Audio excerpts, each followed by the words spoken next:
17th century की हम लोग बात कर रहे हैं, जहां पे दूसरे जो लोग हैं, यूरोप के जो लोग हैं, वो एक तरीके से क्या कर रहे हैं, बिल्कुल मॉडर्न वर्ल्ड में हैं, इंडस्ट्री बना रहे हैं और ये क्या कर रहे हैं, ये सबसिस्टेंस में जी रहे हैं। जब यूएसए में गोल्ड रश हुआ और उस गोल्ड रश की वजह से क्या हुआ, जब जगह जगह पे रेलवे बना, रेलवे का पूरे कॉन्टिनेंट में एक्सपांशन हुआ, तो उस वजह से क्या हुआ, इंडस्ट्रियल डेवलपमेंट। और ये जो इंडस्ट्रियल डेवलपमेंट था, ये वैरायटी ऑफ रीजंस की वजह से यूएस में हो रहा है। और जब इस तरीके से डेवलपमेंट हुआ तो धीरे धीरे क्या हुआ, साइंस एंड मॉडर्नाइजेशन की वजह से, साइंस एंड टेक्नोलॉजी की वजह से यूरोप में कई सारी इंडस्ट्रीज बनने लगी। तो ये दो मेथड्स के साथ जो यूएसए था, उसने अलग अलग टाइम पे अपनी जो वेस्टर्न बाउंड्रीज हैं उसको क्या किया, एक्सपांड करता गया। जैसे ही अमेरिका में यूरोपियंस को ये पता चला कि अमेरिका में तो gold mine, gold deposits discover हुए हैं, सिर्फ यूएस में ही नहीं हो रहा है, कनाडा में भी इस तरीके के जब रिबिलियंस करे गए माइटी के थ्रू, नेटिव कौन लोग हो गए, नेटिव वो लोग हो गए जो किसी समय पे लंबे समय से रह रहे हैं। तो अगर हम नॉर्थ अमेरिका की बात करें तो इसका जो नॉर्दर्न मोस्ट एक्सटेंट है। हेलो माय डियर स्टूडेंट्स, कैसे हैं आप सभी? This is Ayushi Chaure and welcome to Next Topper humanities, जहां मैं आज आपके लिए लेकर आई हूं क्लास 11th हिस्ट्री का 6th chapter, displacing the indigenous people. तो चलिए श्री गणेश करते हैं हमारे इस चैप्टर का, जिसका नाम है डिस्प्लेसिंग द इंडिजिनियस पीपल। अब क्या मतलब हुआ इस चैप्टर का, इसके नाम का, तो मैं तुमको इसको थोड़ा सा रिलेट करके बताती हूँ, है ना। जैसे इमेजिन करो कि तुम्हारा इतनी ठंडी पड़ रही है तो भाई सुबह उठने का मन नहीं है, लेकिन मम्मी जबरदस्ती उठा उठा के बोल रही है कि स्कूल चले जाओ, स्कूल चले जाओ। अब जैसे तैसे तुम तैयार हो गए, है ना, तैयार होके बस में बैठे, इधर उधर के पेड़ नजारे, चिड़िया पक्षी देखते हुए पहुंचे, और जैसे ही क्लास में एंटर हुए तो तुम्हें पता चला कि भाई तुम्हारी जो फेवरेट बेंच थी ना, वो लास्ट वाली, या वो जो फैन के नीचे है वो वाली, उस पे आज कोई और बैठ गया है। अब इसके भी दो केस हुए, है ना। अगर इस पे बैठा कोई लड़का तो तुम तो बिल्कुल आग बबूले होके बोल दोगे कि चलो यहाँ से, ये मेरी जगह है, तू कैसे बैठ गया, ठीक है। नहीं माना तो 12th से भैया बुला के ले आए कि भैया देखो ये मेरा काम नहीं कर रहा है, ये मेरी बात नहीं मान रहा है। और अगर वहां क्या हुई, अगर वहां हुई सुंदर कन्या, तो कहीं ना कहीं तुम पिघल जाओगे और बोलोगे कि ठीक है यार, बैठ जाने दो, आज उसका भी मन है बैठने का, बैठ जाने दो, ठीक है। तो ये जो तुम्हारा डिस्प्लेसमेंट हुआ, ये जो तुम्हारा रिमूवल हुआ तुम्हारी नेटिव प्लेस से, उस बेंच से जिसको तुम अपना समझ रहे थे, ठीक है, तो वैसे ही कुछ डिस्प्लेसमेंट हो रहा है। कहां पे? वैसे ही डिस्प्लेसमेंट हो रहा है अमेरिका और ऑस्ट्रेलिया में, जहां पे वहां के जो नेटिव पीपल हैं, वहां के जो एबोरिजिनल्स हैं, ठीक है, उनको यूरोपियंस ने आके उन्हीं के लैंड से क्या करवा दिया, मूव करवा दिया और खुद वहां पे सेटल हो गए, खुद वहां पे रहने लगे, ठीक है। तो इसी तरीके का हम ये पूरी कहानी जो है हमारी आज की, वो इसी चीज के ऊपर बात करेगी, डिस्प्लेसिंग द इंडिजिनियस पीपल, ठीक है। तो चलिए देखते हैं हमारे चैप्टर को। सबसे पहले देखेंगे कि क्या क्या पढ़ने वाले हैं। तो इसमें हम पढ़ेंगे दो कंट्रीज के बारे में, ठीक है। कौन कौन सी? पहली है हमारी नॉर्थ अमेरिका, दो कॉन्टिनेंट, सॉरी नॉट कंट्री, ठीक है। एक हो गई हमारी नॉर्थ अमेरिका और दूसरी है हमारी ऑस्ट्रेलिया। तो दोनों को सेम पैरामीटर्स पे पढ़ना है, ठीक है। सबसे पहले दोनों के सोर्सेज देख लेंगे, फिर दोनों की ज्योग्राफी देख लेंगे, फिर दोनों के नेटिव पीपल के बारे में देख लेंगे, फिर यूरोपियंस का उनका कैसे एनकाउंटर हुआ, फिर गोल्ड रश वाली जो चीज जो अमेरिका में हुई वो चीज हो जाएगी, और फिर दोनों में कंक्लूजन, ठीक है। तो ये वो सारी चीजें हैं जो हमें इस चैप्टर में देखना है। अब इस चैप्टर में अगर हम देखेंगे तो ये एक थीम के साथ स्टार्ट हो रहा है। तो जो टाइमलाइन आती है ना हर चैप्टर में, जो मैंने आपको बताया है कि if you are preparing for the competitive exam, तो आप इस चीज को देखिए, otherwise you can skip this, ठीक है। तो जल्दी से एक बार ये टाइमलाइन और देख लेते हैं कि भाई हम इसमें किस एरिया, किस टाइम पीरियड की बात करने वाले हैं। तो यहाँ पे हम स्टार्ट कर रहे हैं 1720 से, ठीक है।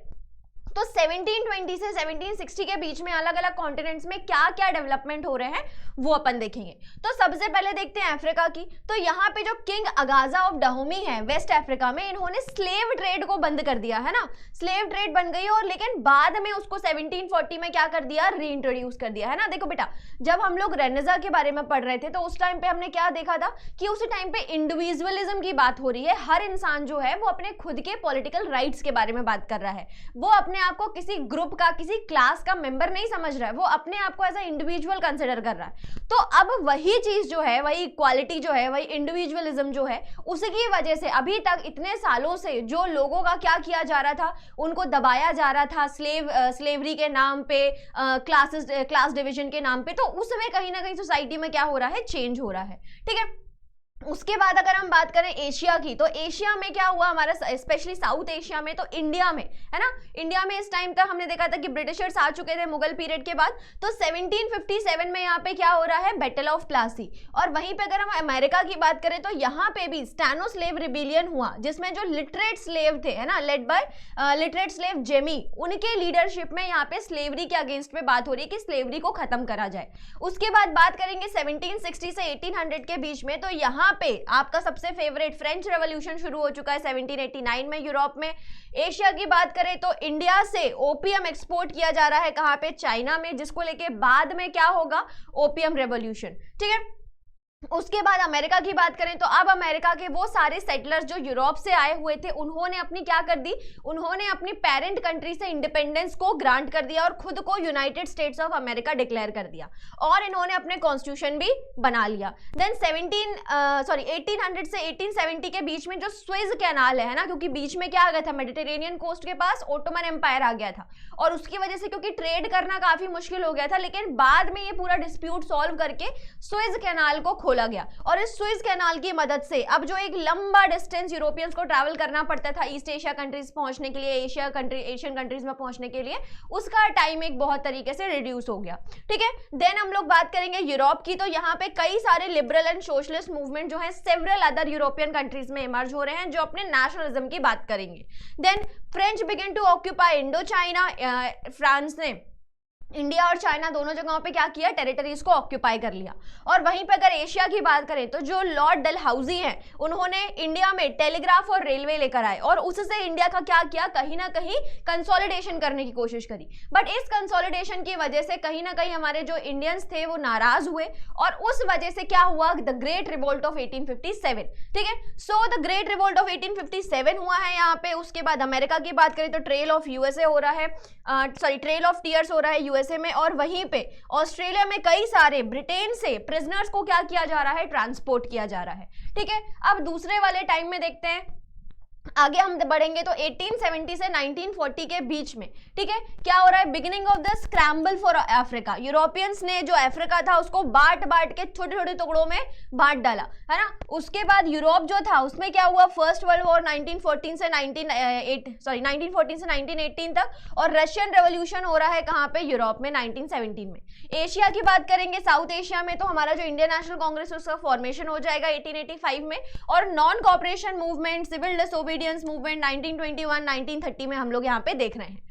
उसके बाद अगर अमेरिका की बात करें तो यहाँ पे सिविल वॉर हो रहा है due to the cause of slavery. कुछ स्टेट्स हैं जो स्लेवरी को सपोर्ट करते हैं, कुछ नहीं करते हैं, उसकी वजह से यहाँ पे क्या हो रहा है, यहाँ पे एक सिविल वॉर हो रहा है। 13th अमेंडमेंट एक लाया गया ये पूरे सिविल वॉर के बाद, जिसमें क्या कर दिया गया, जो स्लेवरी थी उसको आउटलॉ या उसको अबॉलिश कर दिया गया।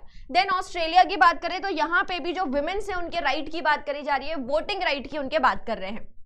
देन 1940 से 2000 तक की अगर बात करें तो जो अफ्रीका है वहां पे अफ्रीकन नेशनल पार्टी जो है उसने अपने पावर को गेन कर लिया है, ठीक है। वहां पे अपार्टहेड की जो पॉलिसी है वो लेके आ गई, लेकिन बाद में जब नेल्सन मंडेला आए तो उन्होंने अफ्रीका को क्या कर दिया, यूरोपियन से ब्रिटिश कंट्रोल से मुक्त करवा दिया, एंड अपार्टहेड का जो सिस्टम था उसको उन्होंने खत्म करवा दिया। देन यूरोप में मिखाइल गोर्बाचेव जो है उन्होंने यूएसएसआर के वो एक लीडर बने, और वर्ल्ड वाइड वेब जो है WW, जिसको अब यूज करके आप करो हम करें हम सभी, ठीक है, तो वो वर्ल्ड वाइड वेब का भी क्या हो गया, यहाँ से उसकी स्टार्टिंग हो गई, उसको इन्वेंट किया गया।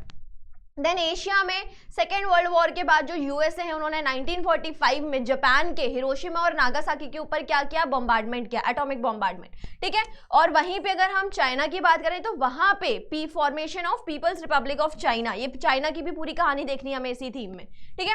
उसके बाद इंडिया में 1942 में क्विट इंडिया मूवमेंट आया, बाद में 1947 में इंडिया पाकिस्तान इंडिपेंडेंट हो गए, और 1950 में इंडिया क्या बन गया, रिपब्लिक बन गया, ठीक है। फिर अमेरिका की बात करेंगे तो वहां पे भी नेटिव्स के सिविल राइट्स की बात करी जा रही है, यूएस सिविल राइट्स की बात करी जा रही है, जिसने अभी तक जो भी रेशियल डिस्क्रिमिनेशन था उसको कहीं ना कहीं क्या कर दिया, अबॉलिश कर दिया। और अगर ऑस्ट्रेलिया की बात करें तो टोंगा, फिजी, इंडिपेंडेंस, ठीक है, ये सारी जो एरियाज हैं अब वो क्या कर रही हैं, ब्रिटेन कंट्रोल से अपने इंडिपेंडेंस को गेन कर रही हैं। साथ ही साथ पैपुआ न्यू गिनी भी हैं, उन्होंने भी ऑस्ट्रेलिया से क्या कर लिया, अपना इंडिपेंडेंस को गेन कर लिया, ठीक है। तो ये बेसिकली एक टाइमलाइन का आप बोल सकते हो कि एक पूरा ओवरव्यू था जो मुझे आपको देना था। अब हम इसमें देखते हैं आगे। चलो अब देखो, ठीक है, अब हम लोग एक बार छोटा सा एक जो हमारी थीम है टुवर्ड्स मॉडर्नाइजेशन, इसके बारे में छोटी सी डिटेलिंग कर लेते हैं। ठीक है, देखो हमने लास्ट जो हमारा चैप्टर था उसमें क्या पढ़ा था, उसमें हमने मॉडर्नाइजेशन के बारे में पढ़ा था, है ना। उसमें हमने क्या पढ़ा था, एक तरीके से रेनेसेंस के बारे में, जहां पे चाहे साइंस हो, टेक्नोलॉजी हो, रिलीजन हो, लिटरेचर हो, हर जगह क्या हो रहा था, कुछ ना कुछ नया डेवलपमेंट हो रहा था। और जब इस तरीके से डेवलपमेंट हुआ तो धीरे धीरे क्या हुआ, साइंस एंड मॉडर्नाइजेशन की वजह से, साइंस एंड टेक्नोलॉजी की वजह से यूरोप में कई सारी इंडस्ट्रीज बनने लगी। अब ये जो इंडस्ट्रीज बनी तो इनके दो नीड थी, एक तो क्या कि भाई इनको इस मैसिव लेवल पे प्रोडक्शन करने के लिए पहली चीज तो क्या चाहिए, रॉ मटेरियल। ठीक है, और जो दूसरी चीज थी वो इनको क्या चाहिए है, दूसरी चीज इनको चाहिए है मार्केट, कि भाई अब ये जो इतना सारा प्रोड्यूस कर लिया, इतना सारा बना लिया है, इसको बेचेंगे कहाँ, है ना। तो इसके लिए जितनी भी यूरोपियन कंट्रीज थी उनको किस चीज की जरूरत थी, उनको नए लैंड की जरूरत थी, उनको नई नई टेरिटरीज की जरूरत थी। और इस वजह से यूरोपियंस ने क्या किया, कई सारे वोयाजेस स्पॉन्सर करे। ठीक है, तो वास्को डिगामा को भेजा गया, अमेरिगो को भेजा गया। ठीक है, कई सारे लोग जो थे वो अलग अलग नेटिव लैंड्स जो हैं वो उन्होंने ढूंढ कर आए, न्यू न्यू लैंड्स की उन्होंने डिस्कवरी करी। और बाद में इस चीज से क्या हुआ, जब यूरोपियंस को ये नए लैंड्स के बारे में पता चला तो उन्होंने इस चीज को कॉलोनाइज कर लिया। कॉलोनाइज मतलब क्या होता है, या कॉलोनी मतलब क्या होता है, कि जब कोई फॉरेन कंट्री की माइनॉरिटी किसी नेटिव कंट्री की मेजोरिटी को रूल करने पहुंच जाएगी, है ना। या फिर आप ऐसा बोल सकते हो कि वो चुनिंदा लोग जो किसी जगह पे जाके रहना शुरू करते हैं, जो सेम आइडियोलॉजी या सेम बोल सकते हो नेटिव प्लेस या किसी भी चीज को, किसी सिमिलैरिटी को वो बिलोंग कर रहे हैं। ठीक है, तो यहाँ पे जो यूरोपियंस थे, है ना, चाहे फिर वो फ्रांस हो, ब्रिटेन हो, कोई भी हो, तो जो यूरोपियंस थे उन्होंने क्या किया, कॉलोनाइजेशन किया। किस जगह का, अमेरिका का, एशिया का, साउथ अफ्रीका का। ठीक है, तो इन सभी जगहों का क्या किया गया, कॉलोनाइजेशन किया गया। अब इस कॉलोनियल एक्सप्लॉइटेशन से तो शुरू में तो लोग, उनकी ये जो मंशा थी, ये जो उनका पीछे का आइडिया था, उसको समझ नहीं पाए कि भाई किस मोटिव से हमारे कंट्री में आ गए और यहाँ पर रहना शुरू कर दिया है।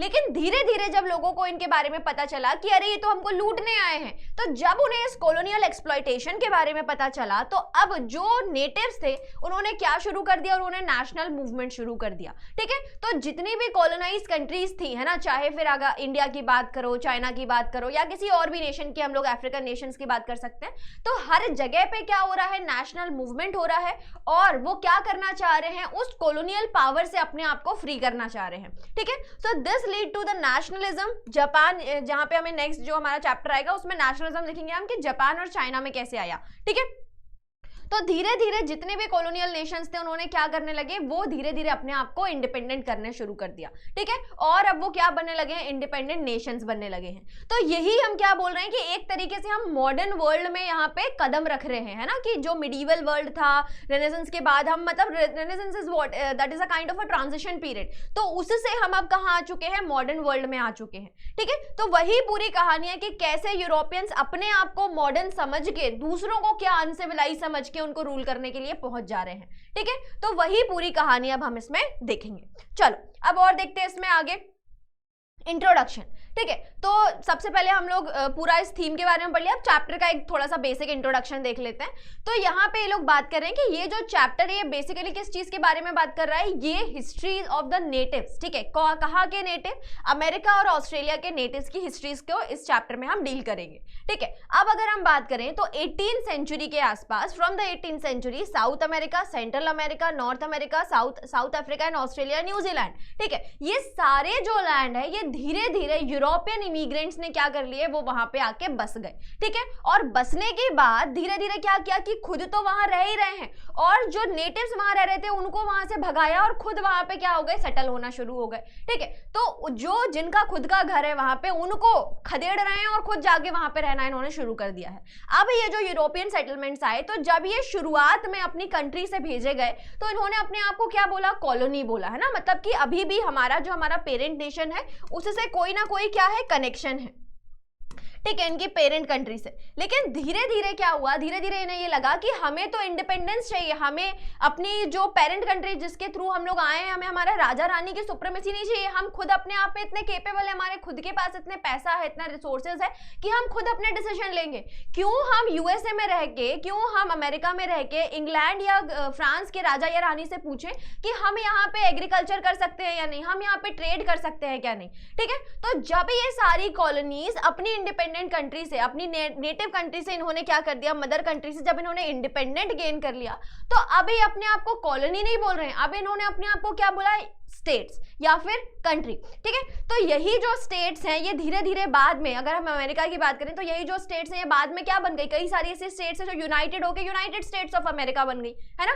तो इस तरीके से पहले ही अपने आप को कॉलोनी बोलते थे जब इनका कहां से रिलेशन था, अपनी पेरेंट कंट्री से, और बाद में जब इन्होंने इंडिपेंडेंस लेकर आए, इंडिपेंडेंट गेन कर ली अपने लिए, अपने पेरेंट नेशन से, तो इन्होंने अपने आप को स्टेट्स या कंट्री बोलना शुरू कर दिया। ठीक है, देन अगर 19 और 20th सेंचुरी की बात करें तो धीरे धीरे अब क्योंकि ये लोग क्या कर रहे हैं, कई सारी इंडस्ट्रीज उन्होंने सेट कर ली है, तो इंडस्ट्रीज में, एग्रीकल्चर में काम करने के लिए खुद तो काम करेंगे नहीं, ये तो राजा बाबू है ना, तो खुद काम नहीं करेंगे तो काम करने के लिए लेबर कहां से लाएंगे, तो भाई एशियन कंट्रीज से लेकर आएंगे, है ना। तो इंडिया से कई सारे लोगों को इन्होंने नॉर्थ अमेरिका लेकर आ गए, चाइना से कई सारे लोगों को नॉर्थ अमेरिका लेकर आ गए। ठीक है, जो हमारी साउथ एशियन कंट्रीज हैं वहां से लोगों को उठा के ले आए, और धीरे धीरे यहाँ पे क्या कर दिया उन्होंने, यूरोपियंस और एशियंस यहाँ पे मेजॉरिटी में आ गए, और जो माइनॉरिटी में कौन हो गए, जो जिनका खुद का घर था, जिनका खुद का नेटिव लैंड था, वो वहां पे माइनॉरिटी में आ गए, और जो दूसरी जगह से लोगों को बुलाया गया वो वहां पे मेजॉरिटी में आ गए। ठीक है, तो इस तरीके से एक बेसिक इंट्रोडक्शन दिया है उन्होंने चैप्टर का।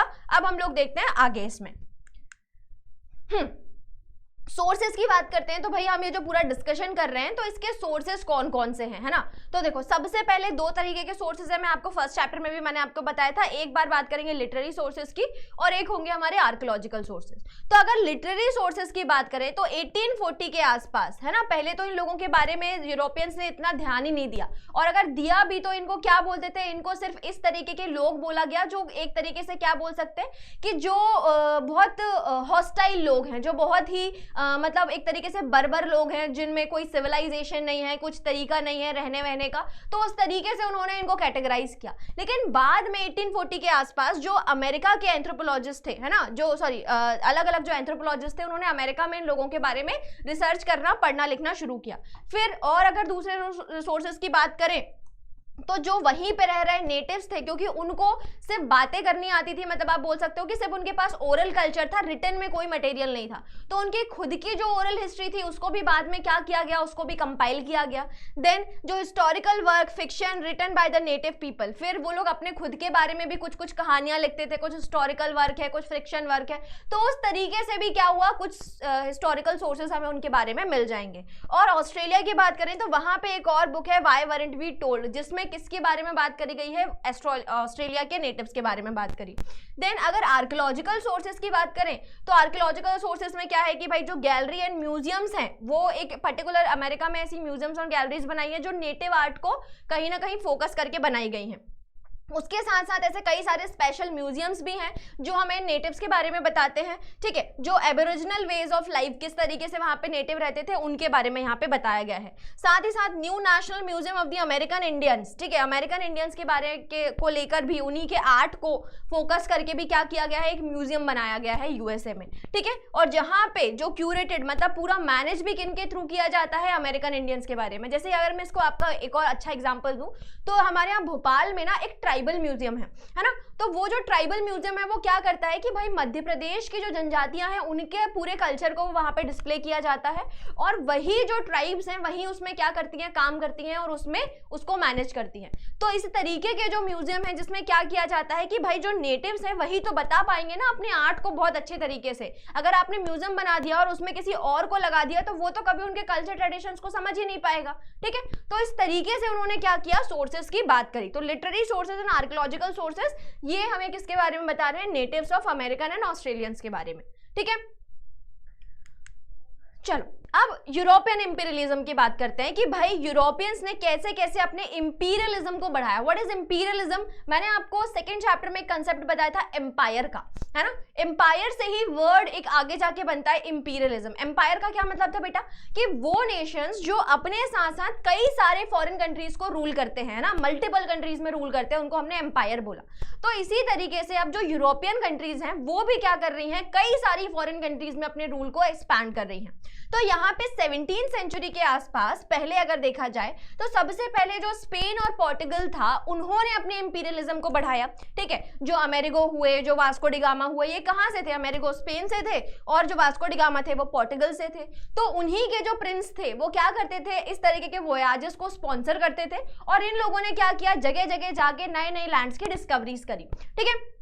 लेकिन इन्होंने कौन से एरिया को कैप्चर करा, इन्होंने साउथ अमेरिका वाले एरिया को कैप्चर करा। लेकिन बाद में धीरे धीरे क्या हुआ, इनका कहीं ना कहीं डाइल्यूशन होने लगा, उतना ज्यादा स्टेट ने फोकस नहीं किया, स्पॉन्सर नहीं किया उनके एक्सपेडिशंस वगैरह को। तो एक तरीके से धीरे धीरे उनका स्पेन और पोर्टुगल का जो कॉलोनिज्म था वो धीरे धीरे डाइल्यूट होने लगा। लेकिन बाद में इसमें कौन मेन प्लेयर्स आए, धीरे धीरे जब उन्हें पता चल गया कि भाई कई सारे और भी दुनिया है, यूरोप सेंट्रिक व्यू से हम लोग कहाँ चले गए थे, वर्ल्ड सेंट्रिक व्यूज पे, है ना। तो इस जगह से जब फ्रांस, हॉलैंड, इंग्लैंड, इन लोगों को इस एक्सपेडिशंस के बारे में पता चला, इन न्यू लैंड्स के बारे में पता चला, तो ये वहां पे अपना बोरिया बिस्तर लेके पहुंच गए कि चलो तुमने ढूंढ लिया, बहुत अच्छी बात है, अब हम देखते हैं कि हमें उसको कैसे यूज करना है।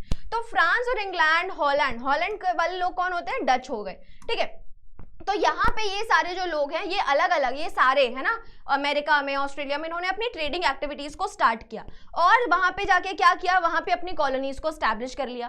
तो क्यों जा रहे हैं भाई, मेन मोटिव क्या है, भला करने जा रहे हैं, वहां पे डेवलपमेंट करने जा रहे हैं, वहां पे रेलवे बनाने जा रहे हैं, खुशी खुशी जा रहे हैं? नहीं।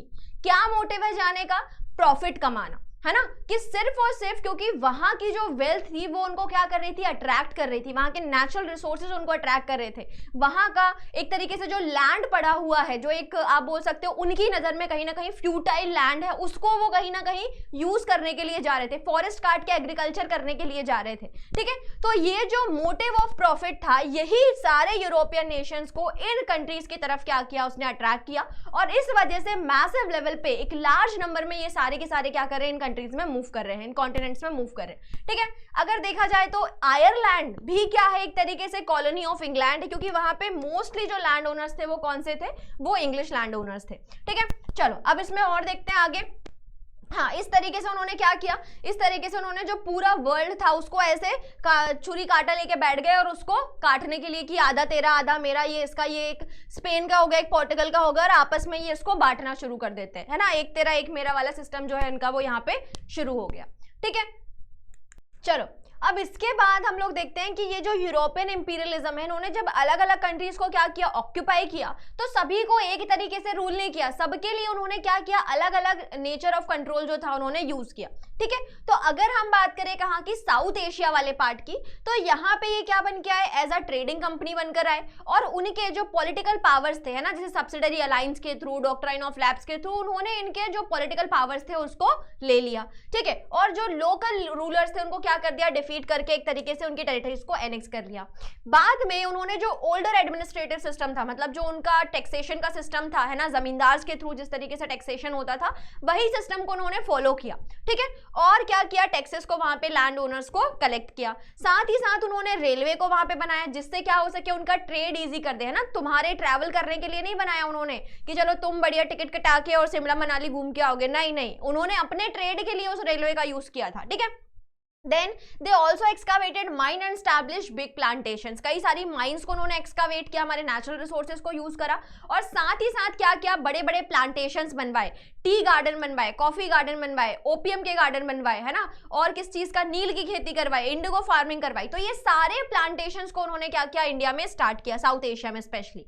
अब अगर हम बात करें अफ्रीका की, तो अफ्रीका में जब ये यूरोपियन ट्रेडर्स गए तो इन्हें इंटरनल ऑफ द अफ्रीका से मतलब ही नहीं था। इन्होंने ये इस तरीके से, ये जो अफ्रीका है इसके कोस्टल पार्ट में ही रह के वहां पे ट्रेड करना शुरू किया, है ना, उसी जो उसका कोस्ट है चारों तरफ से उसको घेर लिया और वहीं से अपना जो पूरा ट्रेड था वो वहां पे करते थे, इस एक्सेप्ट दी साउथ अफ्रीका, ठीक है। एक्सेप्ट कौन सा, यहाँ पे जो साउथ अफ्रीका है ये वाला पार्ट, इसमें वो धीरे धीरे क्या करे, इंटरनली मूव करे। और जब वो इंटरनली मूव करे तो 19th सेंचुरी के बाद उन्हें पता चला कि भाई यहाँ पे कई सारे आप बोल सकते हो मिनरल है, यहाँ पे गोल्ड है, यहाँ पे आप बोल सकते हो कि कोल है, आयरन है, बहुत सारे माइंस एंड मिनरल्स उनको क्या हुए, यहाँ से डिस्कवर हुए। और जब इस तरीके से माइंस एंड मिनरल्स उन्हें डिस्कवर हुए तो अब सारी की सारी जो यूरोपियन कंट्रीज हैं वो अफ्रीका को एक टेबल पे लेके बैठ गई और उसको स्केल से लाइन खींच खींच के उसको क्या कर दिया, आपस में बांट दिया। ठीक है, तो वही चीज क्या हुई, स्क्रैम्बल ऑफ अफ्रीका की, मतलब एक तरीके से उसको आपस में बांट दिया हर तरीके से उन्होंने, है ना। तो जब ये चीज के बारे में यूरोपियंस को पता चला तो इस तरीके से उन्होंने अलग अलग कंट्रीज के ऊपर क्या किया, अपना नेचर ऑफ कंट्रोल बना लिया। ठीक है, चलो अब इसमें और देखते हैं आगे। अब अगर हम बात करें सेटलर वर्ड की, है ना, कि कोई कहीं पे सेटलर कब बोला गया, तब बोला गया कि भाई जब वो किसी फॉरेन कंट्री से आया है और उस कंट्री में आके बस गया।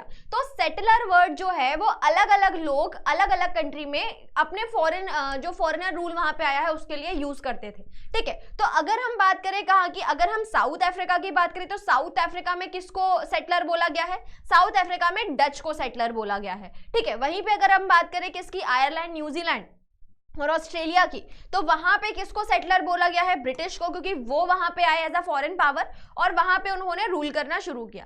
वहीं पे अगर हम बात करें अमेरिका की, तो अमेरिका में क्या हुआ, अमेरिका में जो यूरोपियंस आए हैं ना, फ्रांस और जो ब्रिटेन के लोग आए, उन्होंने जब वहां पे रूल करना शुरू किया तो अमेरिका में यूरोपियंस को सेटलर बोला जाता था। और अगर हम बात करें इन सेटलर्स की लैंग्वेज की, तो जनरली ये लैंग्वेज कौन सी होती थी, इंग्लिश होती थी, बट एक्सेप्ट इन कनाडा जहां पे फ्रांस जो था उसने रूल किया हुआ था, तो फ्रेंच लैंग्वेज जो थी वो भी वहां पे as a official language Canada में कंसिडर करी जाती थी। ठीक है, so this was all about. यहाँ पे पिक्चर देखो, ये बहुत अच्छी पिक्चर है कि किस तरीके से जो यूरोपियंस वो अपने साथ रेलवे लेकर आ रहे हैं, कार्टेजेस लेकर आ रहे हैं, है ना, और यहाँ पे जो फॉरेस्ट है उसको काट के क्या कर रहे हैं, अपना खुद का एग्रीकल्चरल लैंड बना रहे हैं। और ये जो नेटिव्स हैं बेचारे, ये इस तरीके से पीछे पीछे भागते जा रहे हैं, ये जो उनके एनिमल्स वगैरह है, बाइसन्स वगैरह, वो भी पीछे भाग रहे हैं। और जो यूरोपियंस है वो क्या कर रहे हैं, उनके पोस्ट वगैरह को, उनके पोर्ट वगैरह को कैप्चर करके खुद को वहां पे एस्टैब्लिश कर रहे हैं। ठीक है, so this is the actual picture जो बता रहा है कि डिस्प्लेसिंग द इंडिजीनियस पीपल। ठीक है, चलो और देखते हैं इसमें इंट्रोडक्शन, है ना। तो यहाँ पे ये जो यूरोपियन पावर्स आए तो इन्होंने अलग अलग कंट्रीज को क्या बोला, अलग अलग कंट्रीज को न्यू वर्ल्ड में कंसिडर करा। और ये जो न्यू वर्ल्ड था, वो न्यू वर्ल्ड जो उन्होंने डिस्कवर कर रहे हैं, मतलब जो नए लैंड्स वो डिस्कवर कर रहे हैं, उसके नाम भी अपने मर्जी से रख रहे हैं, ना।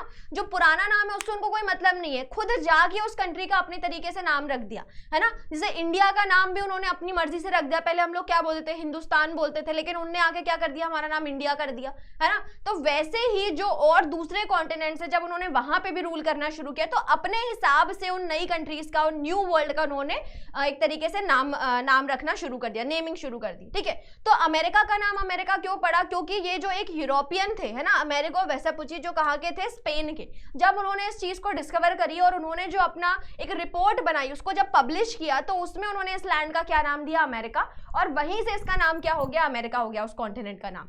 कनाडा की अगर हम बात करें तो वहां पे जब यूरोपियंस आए, स्पेशली जैक्वस कार्टियर, तो जब 1535 में जैक्वस कार्टियर वहां पे आए तो उन्होंने ये सुना कि भाई यहाँ पे जो लोकल्स है ना वो अपने विलेज को क्या बोलते हैं, कनाटा बोलते हैं। तो कनाटा से उन्होंने नाम धीरे धीरे डिराइव होके क्या हो गया, कनाडा हो गया, कनाडा, कनाडा, है ना। इस तरीके से वो नाम जो है वो यूरोपियंस ने इस तरीके से उनको नाम दे दिया। ऑस्ट्रेलिया की बात करें तो ऑस्ट्रेलिया में जो ग्रेट सदर्न ओशन है ना, मैंने आपको क्या चीज बताई थी कि भाई जो सदर्न वाला पार्ट होता है ना, इक्वेटर के नीचे वाला पार्ट, उसको हम लोग क्या बोलते हैं, सदर्न वाला पार्ट। तो सदर्न को अगर एक और टर्म में हम देखें तो उसको ऑस्ट्रल बोला जाता है, साउथ ऑस्ट्रलोपिथेकस के बारे में मैंने बताया था, है ना।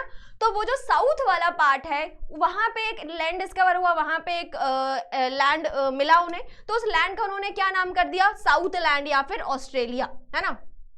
देन अगर न्यूजीलैंड की बात करें तो यहाँ पे जो तस्मान ऑफ होलैंड है उन्होंने इस एरिया को डिस्कवर करा और जो सी था उसको कहीं ना कहीं चेंज करके जी हुआ वो, और इस तरीके से उसका नाम क्या पड़ा, डच में क्या बोला जाता है, सी को जी बोला जाता है, तो इस तरीके से उसका नाम क्या पड़ा, न्यू सीलैंड या न्यू जीलैंड, है ना। इस तरीके से उन्होंने मतलब अपने अपने तरीके से उन्होंने जिसको जैसा समझ में आ रहा है उसको वैसा वैसा नाम दे दिया, और इस तरीके से उन्होंने क्या किया, अलग अलग लैंड्स के ऊपर अपना कैप्चर जो था वो स्टार्ट कर लिया। ठीक है, चलिए नॉर्थ अमेरिका, ठीक है, नॉर्थ अमेरिका के बारे में पढ़ते हैं हम। नॉर्थ अमेरिका की ज्योग्राफी, ठीक है, ये ज्योग्राफिकल एक्सटेंट और उसमें जो जो भी चीजें प्रेजेंट है वो सारी हमको देखना है। तो अगर हम नॉर्थ अमेरिका की बात करें तो इसका जो नॉर्दर्न मोस्ट एक्सटेंट है वो कहां तक है, आर्कटिक सर्कल तक, और सदर्न मोस्ट पॉइंट इसका एक्सटेंड करता है ट्रॉपिक ऑफ कैंसर तक। ठीक है, यहाँ पे आपको दिख रहा होगा मैप में, ये हमारी ट्रॉपिक ऑफ कैंसर इस तरीके से जा रही है और यहाँ पे आपको आर्कटिक ओशन दिख रहा है। ठीक है, वहीं पे अगर इसके ईस्टर्न और वेस्टर्न एक्सटेंट की बात करेंगे तो ईस्टर्न तरफ है इसके पास क्या, पैसिफिक ओशन, और सॉरी वेस्टर्न तरफ है पैसिफिक ओशन और ईस्टर्न तरफ क्या हो जाएगा अटलांटिक ओशन। ठीक है, ये जो चार्ट है ना बेटा एग्जाम टाइम में बस इसको रिवाइज करके चले जाना, पूरा ज्योग्राफी कवर हो जाएगा आपका इसका। ठीक है, उसके बाद अगर कंट्रीज की बात करें तो नॉर्थ में कौन सी कंट्री है, कनाडा है, साउथ में इसके पास मैक्सिको, ईस्ट और वेस्ट की बात करें क्योंकि यहीं पे क्या हुआ था मेजर जो भी यूरोपियन पावर्स आए थे उन्होंने इन्हीं कोस्ट को क्या किया था ऑक्यूपाई करके रखा हुआ था। तो अगर हम बात करें इसके वेस्टर्न कोस्ट की तो यहाँ पे रॉकी माउंटेन्स और सियरा नेवेडा माउंटेन्स। ठीक है, यहाँ पे इस तरीके से अभिषेक सर ने आई गेस ज्योग्राफी में तुम्हें ये सारी चीजें बताई होंगी। तो यहाँ पे हो गई आपकी रॉकी माउंटेन्स और यहाँ पे इधर पे है सियरा नेवेडा माउंटेन रेंजेस। ठीक है, वहीं पे अगर हम बात करें किसके, और क्योंकि वेस्टर्न कोस्ट है तो वेस्टर्न कोस्ट में क्या बनते हैं डेजर्ट बनते हैं, ये अच्छे से पता होगा तुमको। तो जो वेस्टर्न कोस्ट है उसमें यहाँ पे डेजर्ट बनता है किसका, एरिज़ोना और नेवाडा का।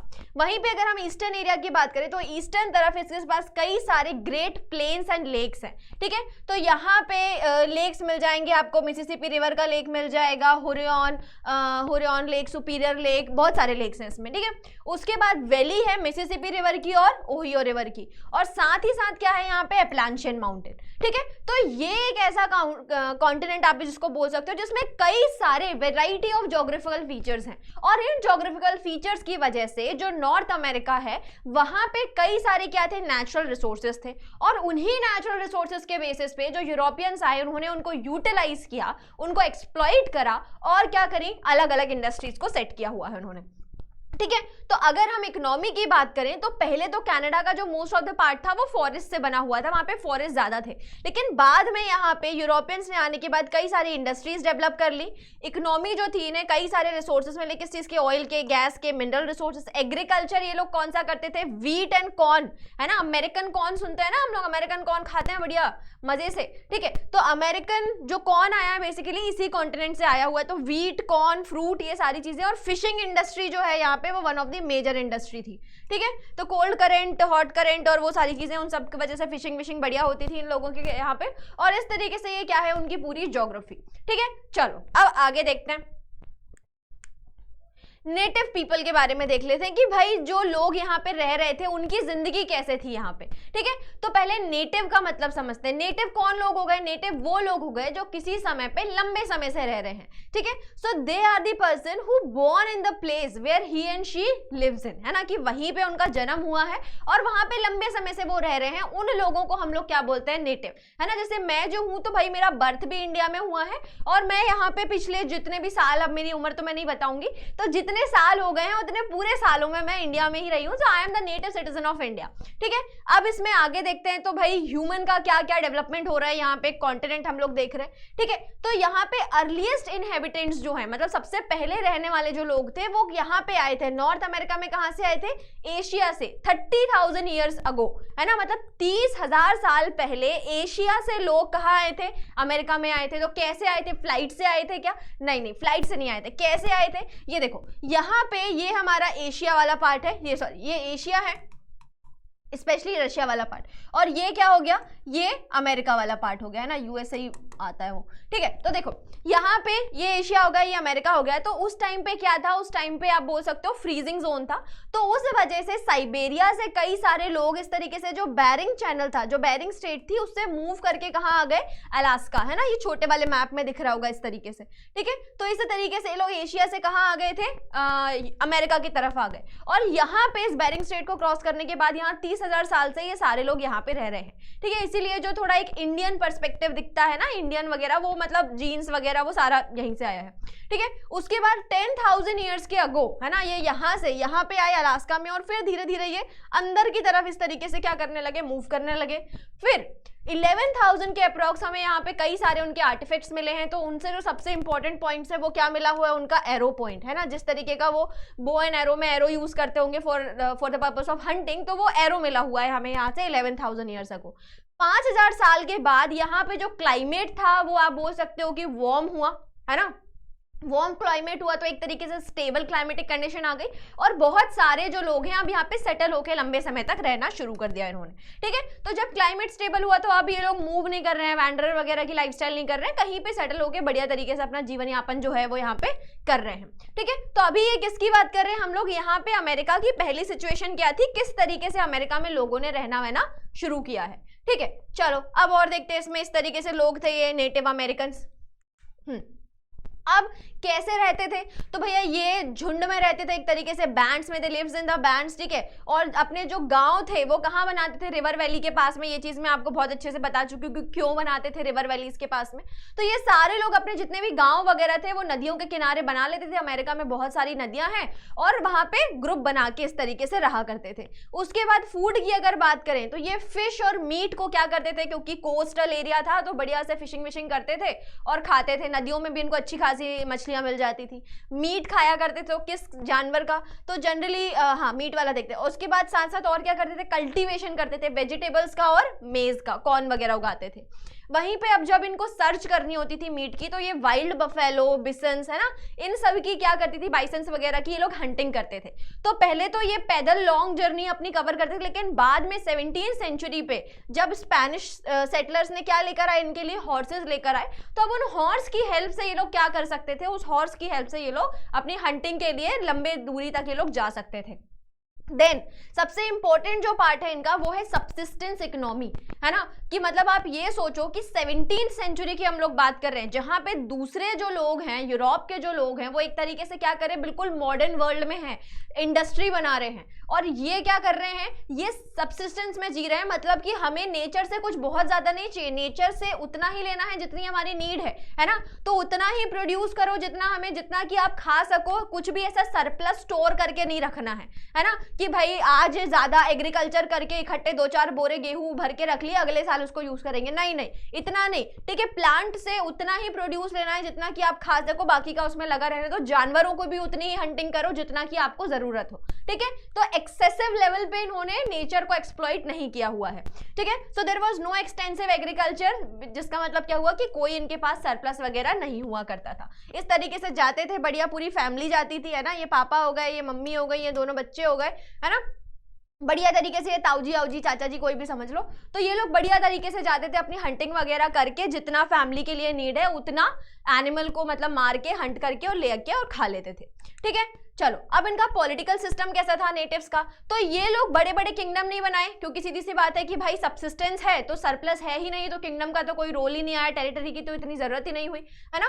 तो यहाँ पे develop, do not develop a kingdom, ठीक है, एंड एम्पायर। सेंट्रल और साउथ अमेरिका में इस तरीके की कोई चीजें नहीं थी। लड़ाइयां होती थी, क्वेरल्स होती थी, लेकिन सिर्फ टेरिटरी के ऊपर, कंट्रोल ऑफ लैंड के ऊपर नहीं, कि तुम मेरी जमीन पे जाके कैसे बस गए, बस गए बस गए भैया, हो गई तुम्हारी भी जमीन हमारी भी जमीन, तुम्हारी भी धरती माता हमारी भी धरती माता, है ना। तो ऐसे बढ़िया तरीके से इनका कंट्रोल ऑफ लैंड के लिए कोई लड़ाई नहीं है, बढ़िया तरीके से मिलजुल के रहा करते थे, ठीक है। एंड दे वर कंटेंट, है ना, ज्यादा जिंदगी से उम्मीद नहीं है उनको कि भाई बंगला चाहिए, गाड़ी चाहिए, पैसा चाहिए, नहीं नहीं, कुछ नहीं चाहिए। जो नेचर ने दिया है उतना खाओ पियो मजे करो, है ना, खावाना पीवानू मजे में रहवानू वाली सिचुएशन जो है इनकी चल रही है बढ़िया, ठीक है। So with the food and shelter they उतना ही जरूरत है जितनी उनकी क्या है, उनकी नीड है। और उनको कभी ऐसा लगा ही नहीं कि भाई ये जो जमीन है जिसके ऊपर मैं खेती कर रहा हूँ उसकी रजिस्ट्री अपने नाम पे करवा लूं, है ना। उनको नहीं लगा, जमीन है, खेती करो, बढ़िया उग रहा है, खाओ पियो मजे करो, है ना, वो सारी चीज चल रही है। अब इंपॉर्टेंट ट्रेडिशंस क्या थे, क्या कौन कौन से ट्रेडिशन से लोग फॉलो करते थे?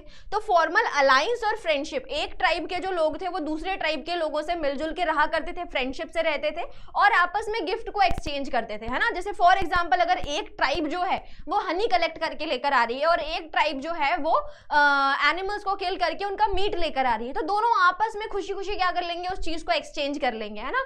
मतलब एक्सचेंज मतलब सोल बार्टर सिस्टम नहीं हो रहा एक तरीके से कि तुम हमको इतना दोगे, हम तुमको, खुशी खुशी गिफ्ट को है जो एक्सचेंज कर रहे हैं। जैसे कि फॉर एग्जांपल तुम्हारे यहाँ गाजर का हलवा बना तो मम्मी ने बोला कि जाओ आंटी को दे आओ साइड वाली, है ना, तो तुम गए खुशी खुशी चले गए, वहां से आंटी ने तुम्हारे हाथ में क्या रख दिया, वहां से आंटी ने रायता बना था वो रख दिया बढ़िया सा, ठीक है। तो इस तरीके से खुशी खुशी जो एक्सचेंज ऑफ गिफ्ट हो रहा था वो यहाँ पे होता था, कोई खरीद फरोख्त वाला मामला कुछ नहीं हो रहा है यहाँ पे, ठीक है। And the goods were obtained not for buying but as a gift. और उसके बाद ये जो लोग थे इनको नेचर का बहुत अच्छा नॉलेज था, है ना। जो भी क्लाइमेटिक में जो भी चेंज होता था, फॉर एग्जांपल बादल आ रहे हैं, पानी गिर रहा है, नेचर को कौन सा पेड़ से क्या मिलेगा, कौन सा जानवर कितना इंपॉर्टेंट है, तो वो सारी जो चीजें हैं नेचर रिलेटेड वो इनको बहुत अच्छे से पता थी और ये काफी अच्छे से नेचर में या लैंडस्केप में जो भी चेंजेस होते थे उसको बहुत अच्छे से समझते थे।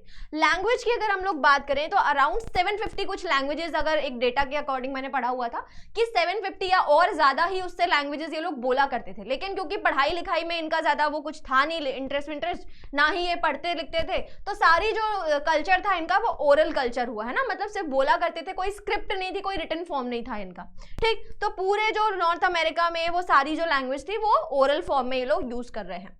क्राफ्ट की अगर बात करें तो कई सारे स्किल्ड क्राफ्टमैन यहाँ पे हुआ करते थे, जो अलग अलग जो भी नेचर से जो भी चीज मिल गई, फॉर एग्जांपल पत्तियों का कोई कपड़ा बना लिया, शेल से कोई ज्वेलरी बना ली, जैसे यहाँ पे जो वम्पम बेल्ट है ना, ये वम्पम बेल्ट कैसे बनाते थे कि भाई कलर्ड शेल मिल जाते थे उनको नदियों के समुद्र के किनारे, और उसको जोड़ जोड़ के क्या करते थे, स्ट्रिंग से बांध के इस तरीके से बढ़िया अपना बेल्ट बना लिया, है ना। तो इस तरीके से ये लोग क्या करते थे, जो उनकी क्राफ्ट वगैरह का काम होता था वो यहाँ पे वो किया करते थे।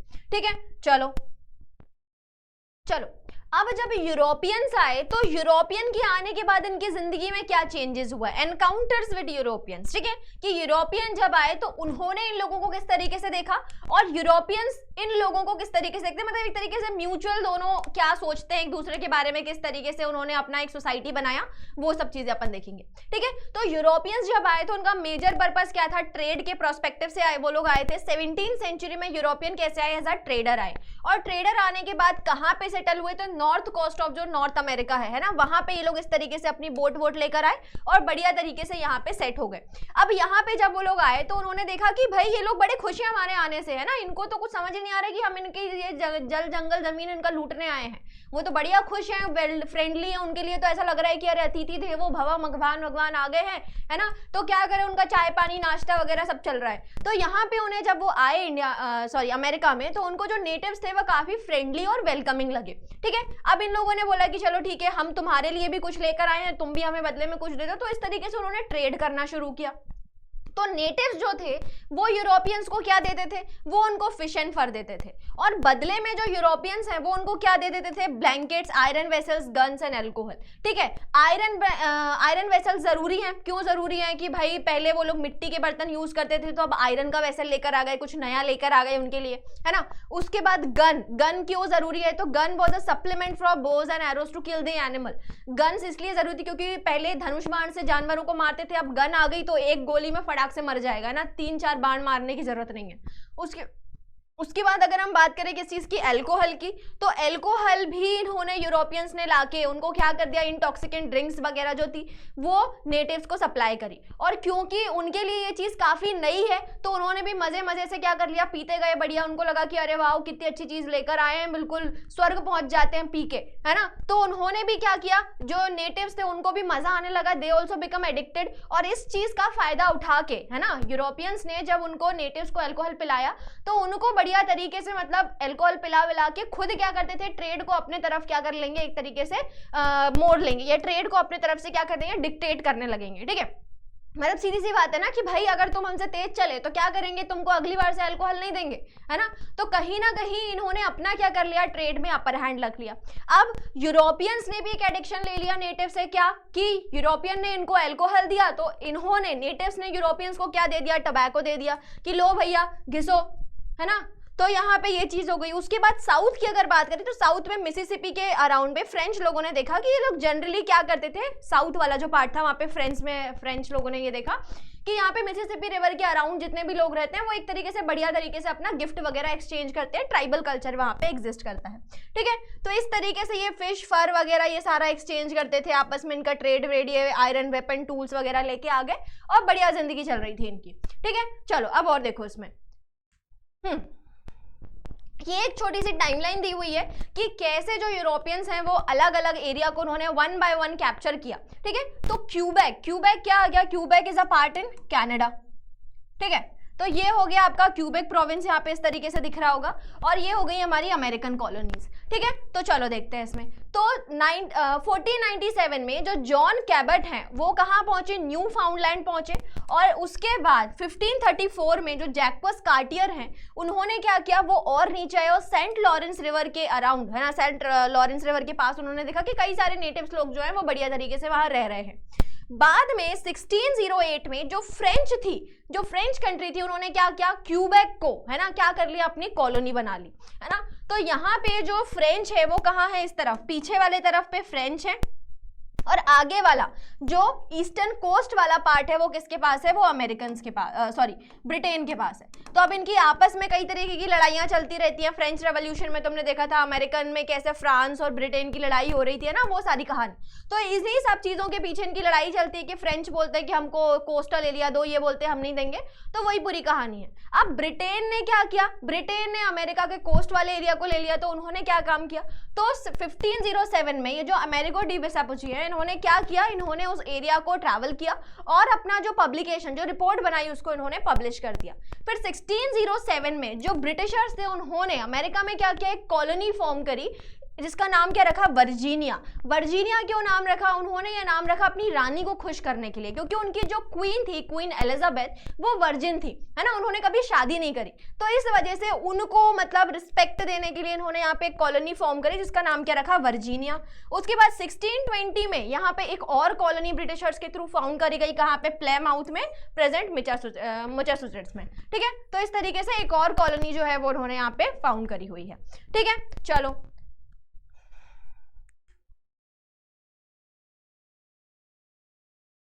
हाँ, अब म्यूचुअल परसेप्शन, ठीक है, कि यूरोपियंस इंडियंस के बारे में क्या सोच रहे हैं, अमेरिकन इंडियंस के बारे में, और जो अमेरिकन इंडियंस हैं वो इनके बारे में क्या सोच रहे हैं। तो पहले यूरोपियन का व्यू देखते हैं कि भाई वो इन लोगों को क्या समझते थे, इनको देख के उनके मन में क्या ख्याल आता था, है ना। जब भी आपके साथ में तो कोई नए आदमी से मिलते हो तो वो आपके बारे में कुछ और सोचता है, आप उसके बारे में कुछ और सोचते हो, फिर बाद में अगर उससे दोस्ती हो गई तो विचार बदल भी जाते हैं, है ना। यू कैन रिलेट इट, ठीक है। चलो म्यूचुअल परसेप्शन देखते हैं। तो जीन जैक रूसो जो है वो क्या थे, वो एक फ्रेंच फिलोसोफर थे। ये रही उनकी पिक्चर, ये रही उनकी फोटो। और वो क्या बोलते थे कि ये जो नेटिव्स लोग हैं इनको वो एडमायर करते थे, इनकी प्रशंसा करते थे, ठीक है। वो बोलते थे कि ये जो लोग हैं ये बहुत अच्छे लोग हैं, क्यों, क्योंकि ये फ्री हैं किस चीज से, करप्शन से, इनको करप्शन वरप्शन नहीं करते, बिल्कुल सीधे साधे बढ़िया लोग हैं, है ना, खाते पीते मजा करते हैं। और इसीलिए इन लोगों को क्या बोला उन्होंने, नोबल सैवेज, है ना, कि है तो क्वालिटीज तो बहुत अच्छी लेकिन सैवेज है, एक तरीके से थोड़े रफ हैं, रूड हैं, ठीक है। तो वो चीज हुई। उसके बाद वहीं पे एक और इंग्लिश पोएट है जिनका नाम है विलियम वर्ड्सवर्थ। उन्हीं के अकॉर्डिंग ये लोग क्या है, ये रहे विलियम वर्ड्सवर्थ, ठीक है। तो विलियम वर्ड्सवर्थ क्या बात कर रहे हैं, उनको ये लगता है कि भाई ये जो नेटिव्स है ना, ये कहाँ रहते थे, ये रहते थे जंगलों में, दे लिव्स अमिड द वाइल्ड्स, है ना, जंगलों में रहते थे। और वहां पे इनकी जो इमेजिनेशन है ना, उस इमेजिनेशन का इनका पावर ही नहीं है इतना, उनको इतनी लिबर्टी नहीं है कि वो ज्यादा इमेजिन कर सके, ज्यादा एक्सप्लोर कर सके। कंस्ट्रक्टेड वे में वो क्या करते थे, रहा करते थे। And the affection exalt refine them, ताकि वो अपने आप को क्या कर सके, एक तरीके से मॉडर्नाइज कर सके, ठीक है। तो मीनिंग क्या हुआ इस चीज का, कि जो लोग नेचर के पास रह रहे हैं, जो लोग जंगलों में रह रहे हैं, they had only limited power of imagination and emotions. उनके पास ज्यादा सोचने विचारने की शक्ति नहीं है, ज्यादा सोच समझ नहीं सकते, अपने आप को डेवलप नहीं कर सकते, है ना। तो एक तरीके से मतलब प्रिमिटिव लोग जो हो गए, उस तरीके की लाइफस्टाइल जो है वो अमेरिकन इस टाइम पे भी, 17th सेंचुरी के टाइम पे भी क्या कर रहे हैं, फॉलो कर रहे हैं, ठीक है। तो ये यूरोपियंस जो है वो उनके बारे में सोच रहे हैं। अब इनको पता नहीं किस बात का इतना दुख हो गया, एक तो इतनी गलत बात बोल रहे हैं और ऊपर से इतने मुंडी लटकाए खड़े हुए हैं, पता नहीं क्या हो गया इनका, ठीक है। चलो अब और देखो, अब और देखते हैं इसमें, ठीक है। तो ये इस तरीके से जब ट्रेडर्स आए तो ट्रेडर्स ने क्या काम किया, traders they came to settle in America, लेकिन उसके साथ साथ उनके कई और पर्सपेक्टिव भी थे, कई अलग अलग रीजंस की वजह से भी आए थे, सब ट्रेड करने नहीं आए थे, है ना। तो कुछ पर्पस क्या था, एक पर्पस हुआ इनका रिलीजियस राइट का। हमने क्या, जब रिफॉर्मेशन मूवमेंट पढ़ा था तो उसमें हमने ये देखा था कि भाई जो कैथोलिक और जो प्रोटेस्टेंट्स हैं उनके बीच में लड़ाइयाँ होती रहती थी। तो 17th सेंचुरी में जब यूरोप में इस तरीके का क्या हो रहा था, वॉर हो रहा था, जहां पे कैथोलिक स्टेट्स जो प्रोटेस्टेंट्स को पसंद नहीं कर रहे हैं, या प्रोटेस्टेंट स्टेट्स जो कैथोलिक्स को पसंद नहीं कर रहे, तो इस वजह से क्या होती थी, लड़ाइयां होती थी। और इस वजह से कई सारे जो लोग हैं वो परसिक्यूशन से बचने के लिए क्या करते थे, अमेरिका भाग जाते थे, ठीक है। तो अगर उनको लगा कि भाई अगर हमारा कैथोलिक राजा है और हम तो प्रोटेस्टेंटिज्म में मानते, तो राजा फांसी दे देगा, उससे अच्छा क्या, चलो भाग चलो यहां से। तो ये सारे भाग के कहां आ गए, अमेरिका आ गए, ठीक है। दूसरी चीज क्या हुई कि भाई young son who could not inherit father's property, है ना। मैंने क्या बताया था आपको कि भाई जो सन होते थे, जो सोसाइटी के बारे में हमने पढ़ा था, तो उस टाइम पे ये पढ़ा था कि जो बड़े बेटे होते थे उनको क्या कर दिया जाता था, बिजनेस में लगा दिया जाता था। लेकिन जो छोटे बेटा होता था ना, उसके साथ इनजस्टिस करके उनको मॉन्क बनाने के लिए भेज दिया। तो अब वो एस्पायरिंग छोटा बेटा भी, जिसको क्या चाहिए, पापा से शेयर चाहिए, लेकिन पापा ने तो बड़े भैया के नाम कर दिया है, तो उस चीज से गुस्सा होके ये क्या कर देते थे, ये भी क्या चले गए, अमेरिका चले गए कि ठीक है मुझे नहीं चाहिए, घर द्वार रख लो तुम्हारा सारा कुछ, मैं अमेरिका जाऊंगा, वहां पे क्या करूंगा, अपना खुद का, कभी खुशी कभी गम हो गया यहाँ पे, है ना। तो क्या कर दिया, वो चला गया अमेरिका और वहां जाके बढ़िया काजोल वाजोल से शादी करके बढ़िया अपनी जिंदगी जी रहा है।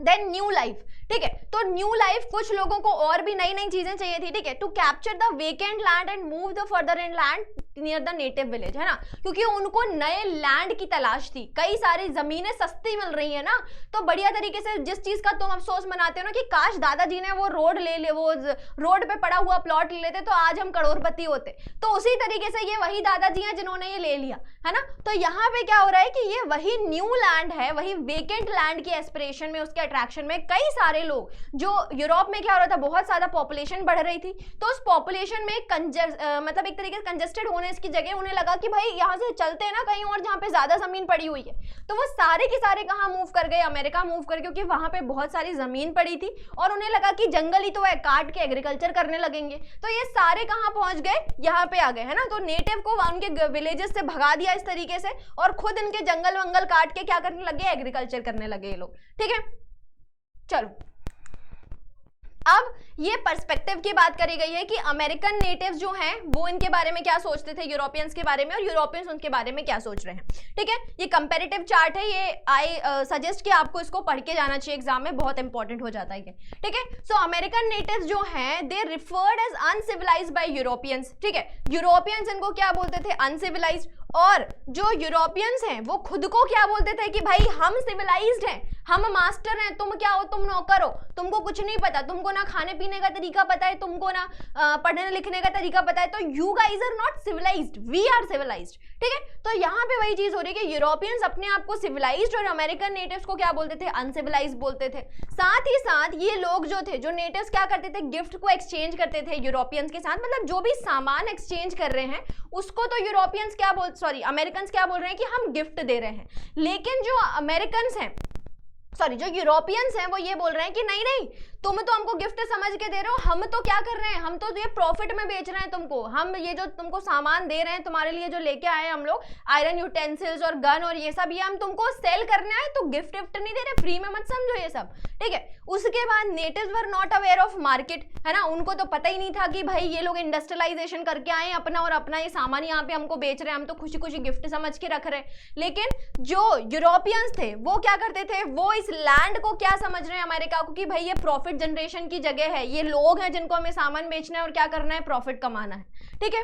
वहीं पे natives were not happy with the greed of Europeans, ठीक है। ये जिस ज्यादा अमाउंट में जंगलों को काट रहे हैं, मैसिव स्केल पे जंगलों को काट रहे हैं, बाइसन्स को मार रहे हैं, एनिमल की किलिंग कर रहे हैं मीट फर्स वगैरह के लिए, तो इस चीज से जो नेटिव है वो खुश नहीं है। क्यों? क्योंकि उनको लगता है कि भाई ये नेचर के ऊपर अटैक कर रहे हैं और नेचर इसके बदले में क्या करेगा, नेचर इस चीज को रेसिप्रोकेट करेगा, हमारे ऊपर भी नेचर क्या करेगा, हमें कर्ज कर देगा, ठीक है। लेकिन यूरोपियन को ये सब फालतू की बातों में कोई मतलब नहीं, उन्होंने तो क्या कर दिया, सारे जंगलों को काट के क्या कर दिया, उसको कॉर्नलैंड्स में चेंज कर दिया।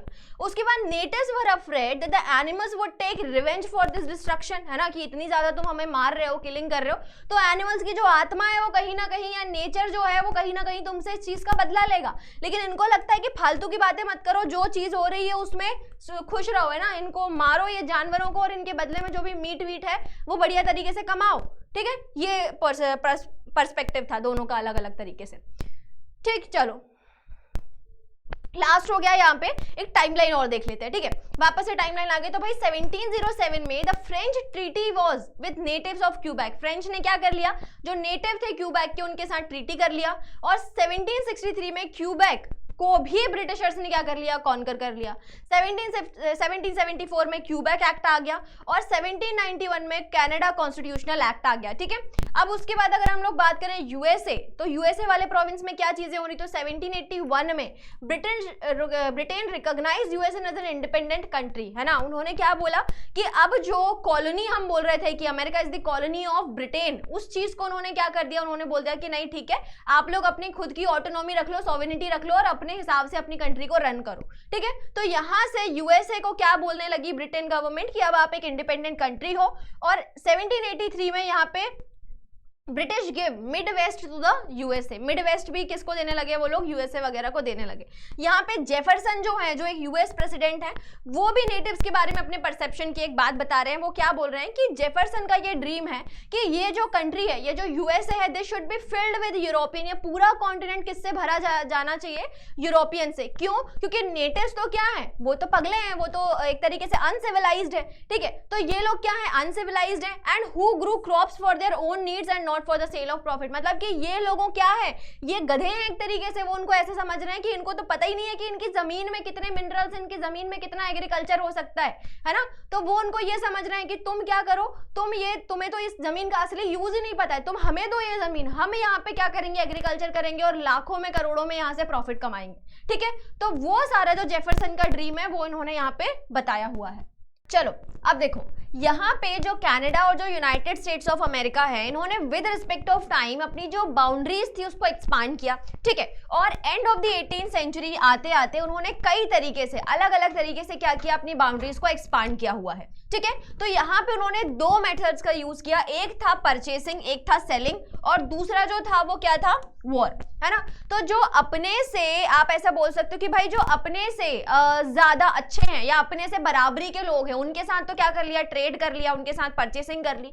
और जो अपने से क्या हो गए, दबे कुचले लोग हो गए एक तरीके से उनके नजरिया में, उनसे क्या किया, उनको वॉर और बैटल में उनको हरा के उनके लैंड को कैप्चर कर लिया, ठीक है। तो ये दो मेथड्स के साथ जो यूएसए था, उसने अलग अलग टाइम पे अपनी जो वेस्टर्न बाउंड्रीज हैं उसको क्या किया, एक्सपांड करता गया, ठीक है। तो परचेसिंग किस से करी, परचेसिंग करी उन्होंने सबसे पहले किसमें, साउथ में एक लैंड लिया फ्रांस से, जिसका नाम क्या था, लुसियाना, ठीक है। तो यहाँ पे वो अपने किंग का नाम क्या रखते थे, लुइस रखते थे, और उसी के नाम पे उन्होंने यहाँ पे फ्रांस ने जो कॉलोनी स्टैब्लिश करी उसका नाम भी लुसियाना रखा। और बाद में ब्रिटेन ने नहीं, अब यूएसए हो गया, तो यूएसए ने ये लैंड किससे, फ्रांस से परचेस कर लिया। साथ ही साथ इन्होंने ईस्टर्न जगह पे, वेस्ट वाले प्रोविंस में रशिया से अलास्का ले लिया था, ठीक है। ये अलास्का दिख रहा है आपको 1867 वाला, ठीक है, जो यहाँ पे एक ईस्टर्न वेस्टर्न वाले साइड पे एक छोटा सा प्रोविंस है अलास्का।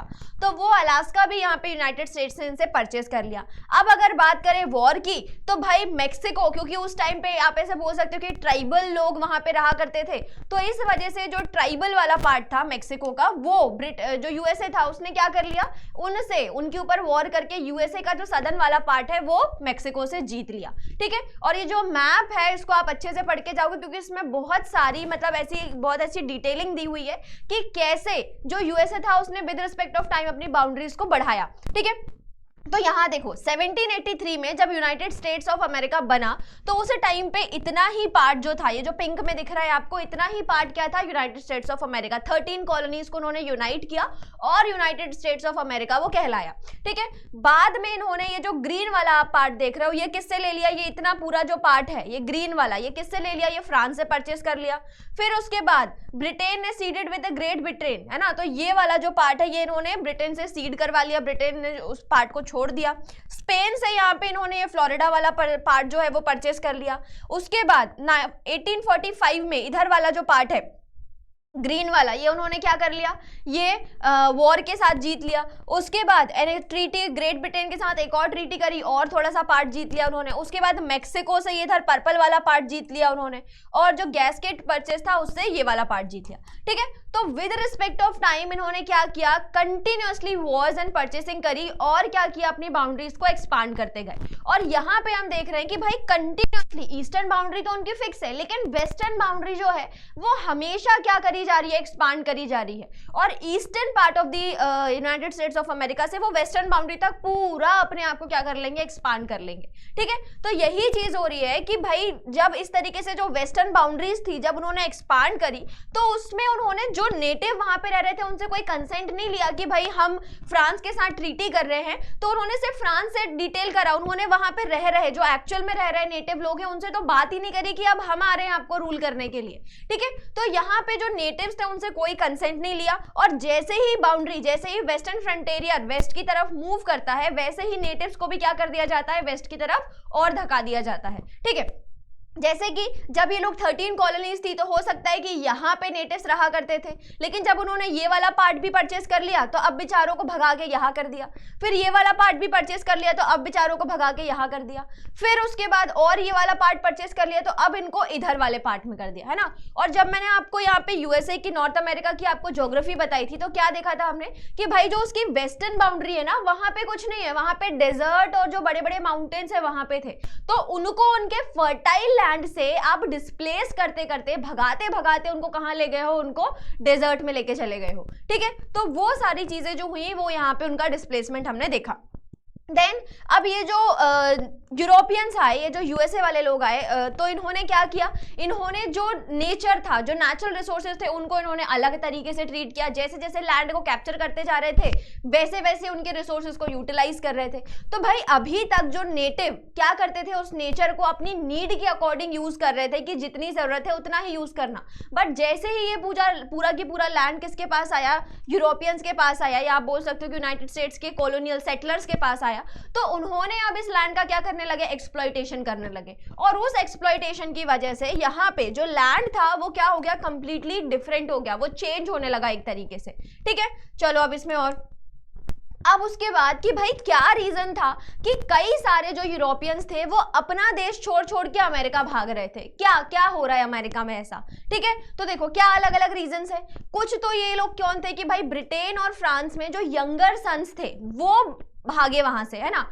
क्यों भागे, क्योंकि होता क्या था, मैं आपको पहले भी बताया ये चीज कि भाई जो फैमिलीज होती थी वहां पे ब्रिटेन और फ्रांस में, उसमें जो फादर होते थे उनका पूरा की पूरा आप बोल सकते हो जो जायदाद था वो ज्यादातर उसके बड़े बेटे को दे दिया जाता था, और छोटे बेटे को एक तरीके से मोंग या उनको प्रॉपर्टी में उतना अच्छा हिस्सा नहीं मिलता था।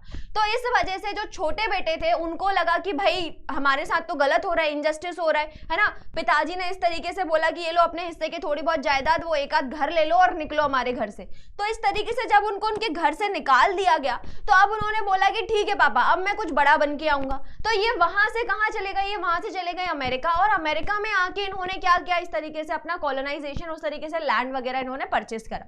देन सेम वे में जर्मनी, स्वीडन और इटली से भी कई सारे लोग, है ना, कई सारे स्मॉल फार्मर्स, जो हमने क्या देखा था कि वहां पे हर जगह तो क्या हो रहा था, एक तरीके से टैक्सेशन वगैरह था, है ना, 3 ऑर्डर वाली सारी चीजें देखी थी। तो वहां पे जो फार्मर्स थे उनका एक्सप्लॉइटेशन हो रहा था। और जब जर्मनी वगैरह में या स्वीडन में इस तरीके से फार्मर्स का एक्सप्लॉइटेशन हो रहा है, स्मॉल पीजेंट्स का एक्सप्लॉइटेशन हो रहा है, तो वो अपनी जमीनें बड़े फार्मर्स, जो बिग फार्मर्स थे, उनसे हार गए, है ना, क्योंकि हो सकता है टैक्सेशन की वजह से या लोन ले लिया होगा, नहीं चुका पाए होंगे, किसी वजह से वो अपनी जमीनें वहां पे हार गए। तो जब उनके पास जमीनें नहीं बची तो उन्हें लगा कि भाई देखो यहाँ तो प्रॉपर्टी क्या हो गई, बहुत महंगी हो गई, तो मैं यहाँ तो ले नहीं सकता हूँ, तो क्या करता हूँ, जहां सस्ती मिल रही है वहां पहुंच जाता हूँ। तो यहाँ से भी बहुत सारे लोग क्या हुआ है, वो ऐसे स्मॉल फार्मर्स जिनको यूएसए में क्या लिखा, सस्ता लैंड दिखा, तो वो सारे के सारे कहाँ आ गए, यूएसए में आ गए। देन पोलैंड के लोग भी खुशी खुशी यहाँ आ गए। क्यों आ गए भाई, क्योंकि यहाँ पे जो ग्रासलैंड था, जो प्रेरीज थे, वो उनको याद दिलाते थे उन्हीं के यहाँ पे पोलैंड में हो रहे स्टेपी ग्रासलैंड्स के जैसे, ठीक है। तो उन्हें लगा कि भाई यहाँ पे भी बिल्कुल वैसा ही क्या है, ग्रासलैंड है, तो बढ़िया तरीके से अपने घर जैसा, मतलब घर से दूर घर वाला एटमॉस्फेयर मिल रहा है, बढ़िया मजे आ रहे हैं। और तो और क्या है कि भाई सस्ती भी है चीजें, है ना, कि लैंड सस्ता है, तो क्योंकि पोलैंड तो अब इतना महंगा हो गया है, वहां पे मतलब लोग इतने अमीर हो गए हैं, लैंड का इतनी कीमत बढ़ गई, तो वहां तो ले नहीं सकते, तो कहां ले लेते हैं, यूएसए चलते, जहां सस्ती जमीन मिल रही है वहां पहुंचो फटाफट, ठीक है। तो ये सारे भी जो पोलैंड के लोग भी हैं, ये भी कहां आने लगे, ये भी इस तरीके से सारे के सारे अमेरिका में आने लगे। और जब ये आए तो आने के बाद इन्होंने क्या क्या डेवलपमेंट किया, तो पहले तो जितना भी फॉरेस्ट और जो ग्रासलैंड था उसको क्लियर किया और उसको एग्रीकल्चर के लिए फिट बनाया। बाद में यहाँ पे जब इन्होंने एग्रीकल्चर किया तो क्रॉप्स को इंट्रोड्यूस किया, तो उन्होंने राइस और जो कॉटन है ना, राइस खाने के लिए और कॉटन किस चीज के लिए, टेक्सटाइल प्रोडक्शन के लिए। तो राइस और कॉटन जो है वो इन्होंने यहाँ पे इंट्रोड्यूस किया अमेरिका में आके। उसके साथ they also protect the huge farms, है ना। अब होता क्या था कि भाई इतने बड़े बड़े फार्मलैंड्स तो बना लिए, लेकिन वहां पे जानवर बहुत सारे थे, और जानवर होने के कारण क्या होता है कि भाई इंसानों को तो तुम मार पीट के समझा बुझा के वहां से भगा दोगे, उनके ऊपर कंट्रोल स्टैब्लिश कर सकते हो, जानवरों के ऊपर कंट्रोल करना बहुत मुश्किल हो जाता है, ठीक है। तो अब ये जो जानवर थे ये क्या करते थे, इनके बड़े बड़े फार्म्स में में एंटर हो जाते थे। तो उस चीज की वजह से ये बहुत परेशान थे कि भाई कैसे हम क्या करें, इन जानवरों को अपना जो फील्ड है उसको बचाएं। तो एक तो काम इन्होंने ये किया कि भाई उठा के, क्योंकि गोली है, बंदूक है, तो जानवर को मार दो, है ना। तो एक जो काम किया उन्होंने वो क्या किया कि वुल्व्स और जो माउंटेन लायंस थे उनको उन्होंने इतना हंट किया कि वो उनके एक्सटेंशन तक पहुंच गए। और जो दूसरा काम हुआ वो बाद में ये हुआ कि भाई इनोवेशन से बाद में ये पता चला कि जब बार्ब्ड वायर हुआ, बार्ब्ड वायर है क्या, ऐसे नुकीले तार होते ना, इमठे इमठे, ठीक है। तो वो जो नुकीले तार थे उसकी वजह से जब इन्होंने क्या कर लिया, अपने जो खेत थे, अपने जो फार्मलैंड थे, उसके चारों तरफ बाउंड्री कर ली। और उन बाउंड्री से अब क्या होता है कि भाई जानवरों को एक फेंसिंग मिल गई, तो अब वो उनके फार्मलैंड्स में एंटर नहीं कर पाएंगे, ठीक है। तो with in innovation of what, barbed wire, अब इन्हें लगा कि नहीं, अब हमारे जो फार्मलैंड्स है वो सेफ है। तो ये सारे डेवलपमेंट हुए थे अलग अलग टाइम पे, जो यूरोपियंस जब अमेरिका में आके सेटल हुए तब, ठीक है। चलो अब देखते हैं कि भाई जो म्यूचुअल परसेप्शन है उसके थ्रू मतलब स्लेवरी का क्या स्टेटस रहा यहाँ पे, है ना। तो देखो यहाँ पे जो क्लाइमेट था, है ना, जब यूरोपियंस यहाँ पे आए तो उन्होंने देखा कि भाई जो सदर्न रीजन है यहाँ पर, क्योंकि हमने क्या देखा था कि भाई ट्रॉपिक ऑफ कैंसर के पास में है तो ट्रॉपिकल रीजन है ये, और उस ट्रॉपिकल रीजन होने की वजह से यहाँ पे क्या हुआ कि जो सदर्न रीजन है वहां पे बहुत ही हॉट क्लाइमेट था, और जो यूरोपियंस थे वो इस क्लाइमेट को क्या कर पाते थे, उसमें एडजस्ट नहीं कर पाते थे, वो इतना हीट जो था उसको उनको आदत नहीं था, ठीक है। तो इस वजह से जब उन्होंने यूरोप से कई सारे लोगों को यहाँ पे एज अ स्लेव बना के या किसी तरीके से काम करने के लिए लेकर आए, तो वो यहाँ पे इस एटमॉस्फेयर में, इस क्लाइमेटिक कंडीशन में वो सरवाइव नहीं कर पाए। लेकिन खेतों में तो काम करवाना ही था, तो क्या करें भाई। तो अब उन्होंने क्या किया, अब उन्होंने इस चीज के लिए अफ्रीका से क्या कर लिया, स्लेव्स को लेकर आए जो उनकी प्लांटेशन फील्ड में यहाँ पे आके काम करेंगे, ठीक है। अब इस प्लांटेशन की वजह से, या जो आप बोल सकते हो स्लेवरी की वजह से, जगह जगह पे यूरोप में तो क्या हो रहा था, यूरोप में कई तरीके के एंटी स्लेवरी ग्रुप्स जो हैं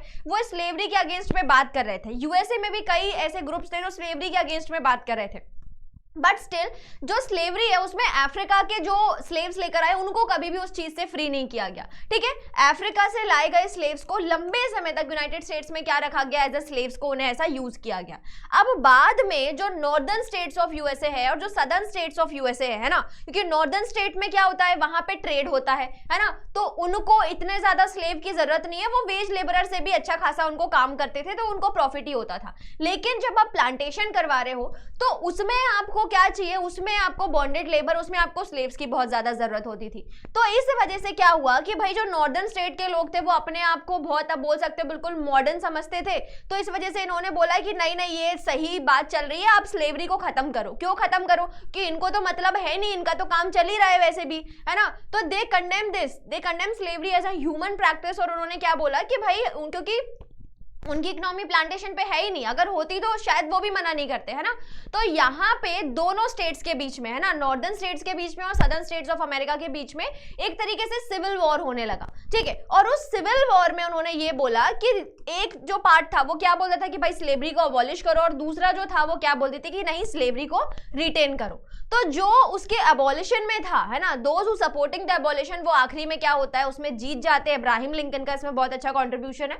और इस तरीके से जो सिविल वॉर हुआ उसके बाद स्लेवरी जो थी वो अमेरिका में बहुत टाइम के लिए खत्म हो गई, बट फिर भी जो कंडीशन थी नेटिव्स की वो अभी भी डेप्लोरेबल है, ठीक है।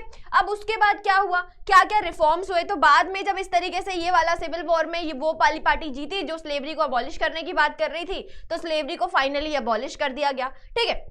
But in the 20th century में आके African American got civil liberty, मतलब समझ रहे हो हम कौन से 19th सेंचुरी की बात कर रहे हैं। और 100 साल बाद 20th सेंचुरी में जाके जो अफ्रीकन अमेरिकन हैं उनको वहां पे जाके क्या हुआ, एक लिबर्टी मिली, ठीक है। अच्छा, अफ्रीकन अमेरिकन की एक बहुत ही फेमस पर्सनैलिटी है, उसका नाम लिख के बताओगे, ठीक है, कमेंट बॉक्स में, जिन्होंने यूएस की हिस्ट्री में बहुत ही मेजर कॉन्ट्रीब्यूशन है उनका, ठीक है। चलो उसके बाद और क्या हुआ भाई, तो भाई यहाँ पे जो व्हाइट्स और नॉन व्हाइट्स है उनके सेग्रेशन में कहीं ना कहीं रिडक्शन आया, ठीक है। स्कूल्स और जो पब्लिक प्लेसेस पे अभी तक उनको अलग अलग बेसिस पे अलग कर दिया जाता था कि भाई व्हाइट्स अलग रहेंगे, नॉन व्हाइट्स अलग रहेंगे, गोरे काले का जो भेद हो रहा था उसको कहीं ना कहीं क्या कर दिया, विद रिस्पेक्ट ऑफ टाइम उसको भी कहीं ना कहीं खत्म कर दिया, ठीक है। अब कनाडा में क्या हो रहा है उसी टाइम पे, तो 1763 में जो कनाडा था उसको ब्रिटिशर्स ने किससे जीत लिया, फ्रांस से जीत लिया। और 1867 आते आते जो कनाडा था वो क्या बन चुका है, कन्फेडरेशन ऑफ ऑटोनॉमस स्टेट्स, ठीक है। वहां पे कन्फेडरेशन क्या थी, मैंने आपको पहले भी बताई थी कि एक तरीके से ऑटोनॉमस यूनिट हो गई जो अपने ही लेवल पे अपनी चीजों को मैनेज करती है। तो इस तरीके के कई सारी यूनिट्स बनी जिन्होंने एक साथ आके क्या बन गए, वो कन्फेडरेशन बन गए, और कन्फेडरेशन करके उन्होंने अपने आप को बोला कन्फेडरेशन ऑफ ऑटोनॉमस स्टेट्स। ठीक है, इस तरीके से स्लेव वगैरह को वो लेकर आते थे। ठीक, चलो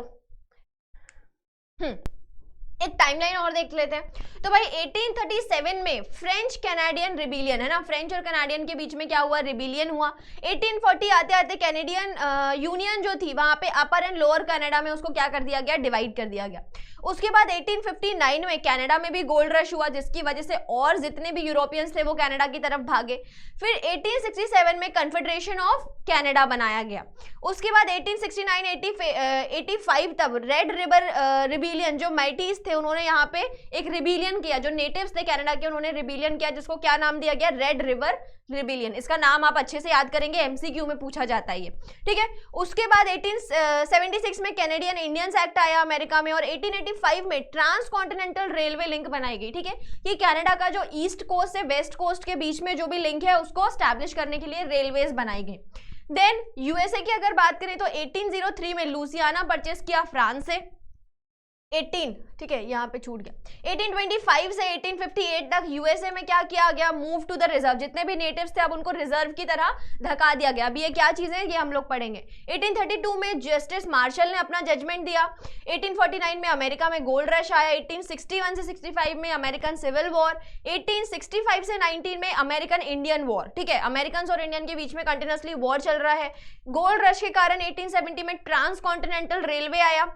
1890 में जो बिशंस थे है ना उनको ऑलमोस्ट एक्सटेंड कर दिया गया।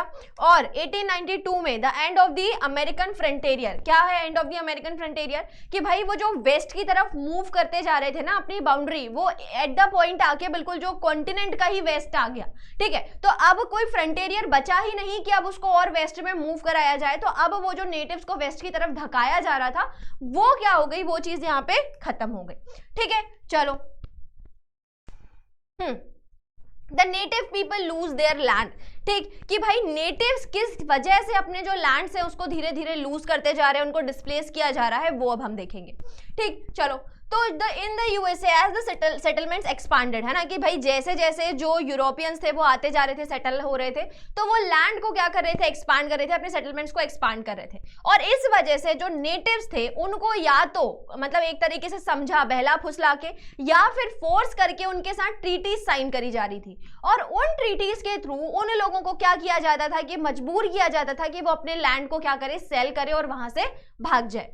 अब ये जो प्राइजेस उनको दिए गए, पहली चीज तो या तो वो बहुत कम होते थे या फिर प्राइस अगर ठीक दे दिया तो लैंड कम दे दिया उनसे, है ना।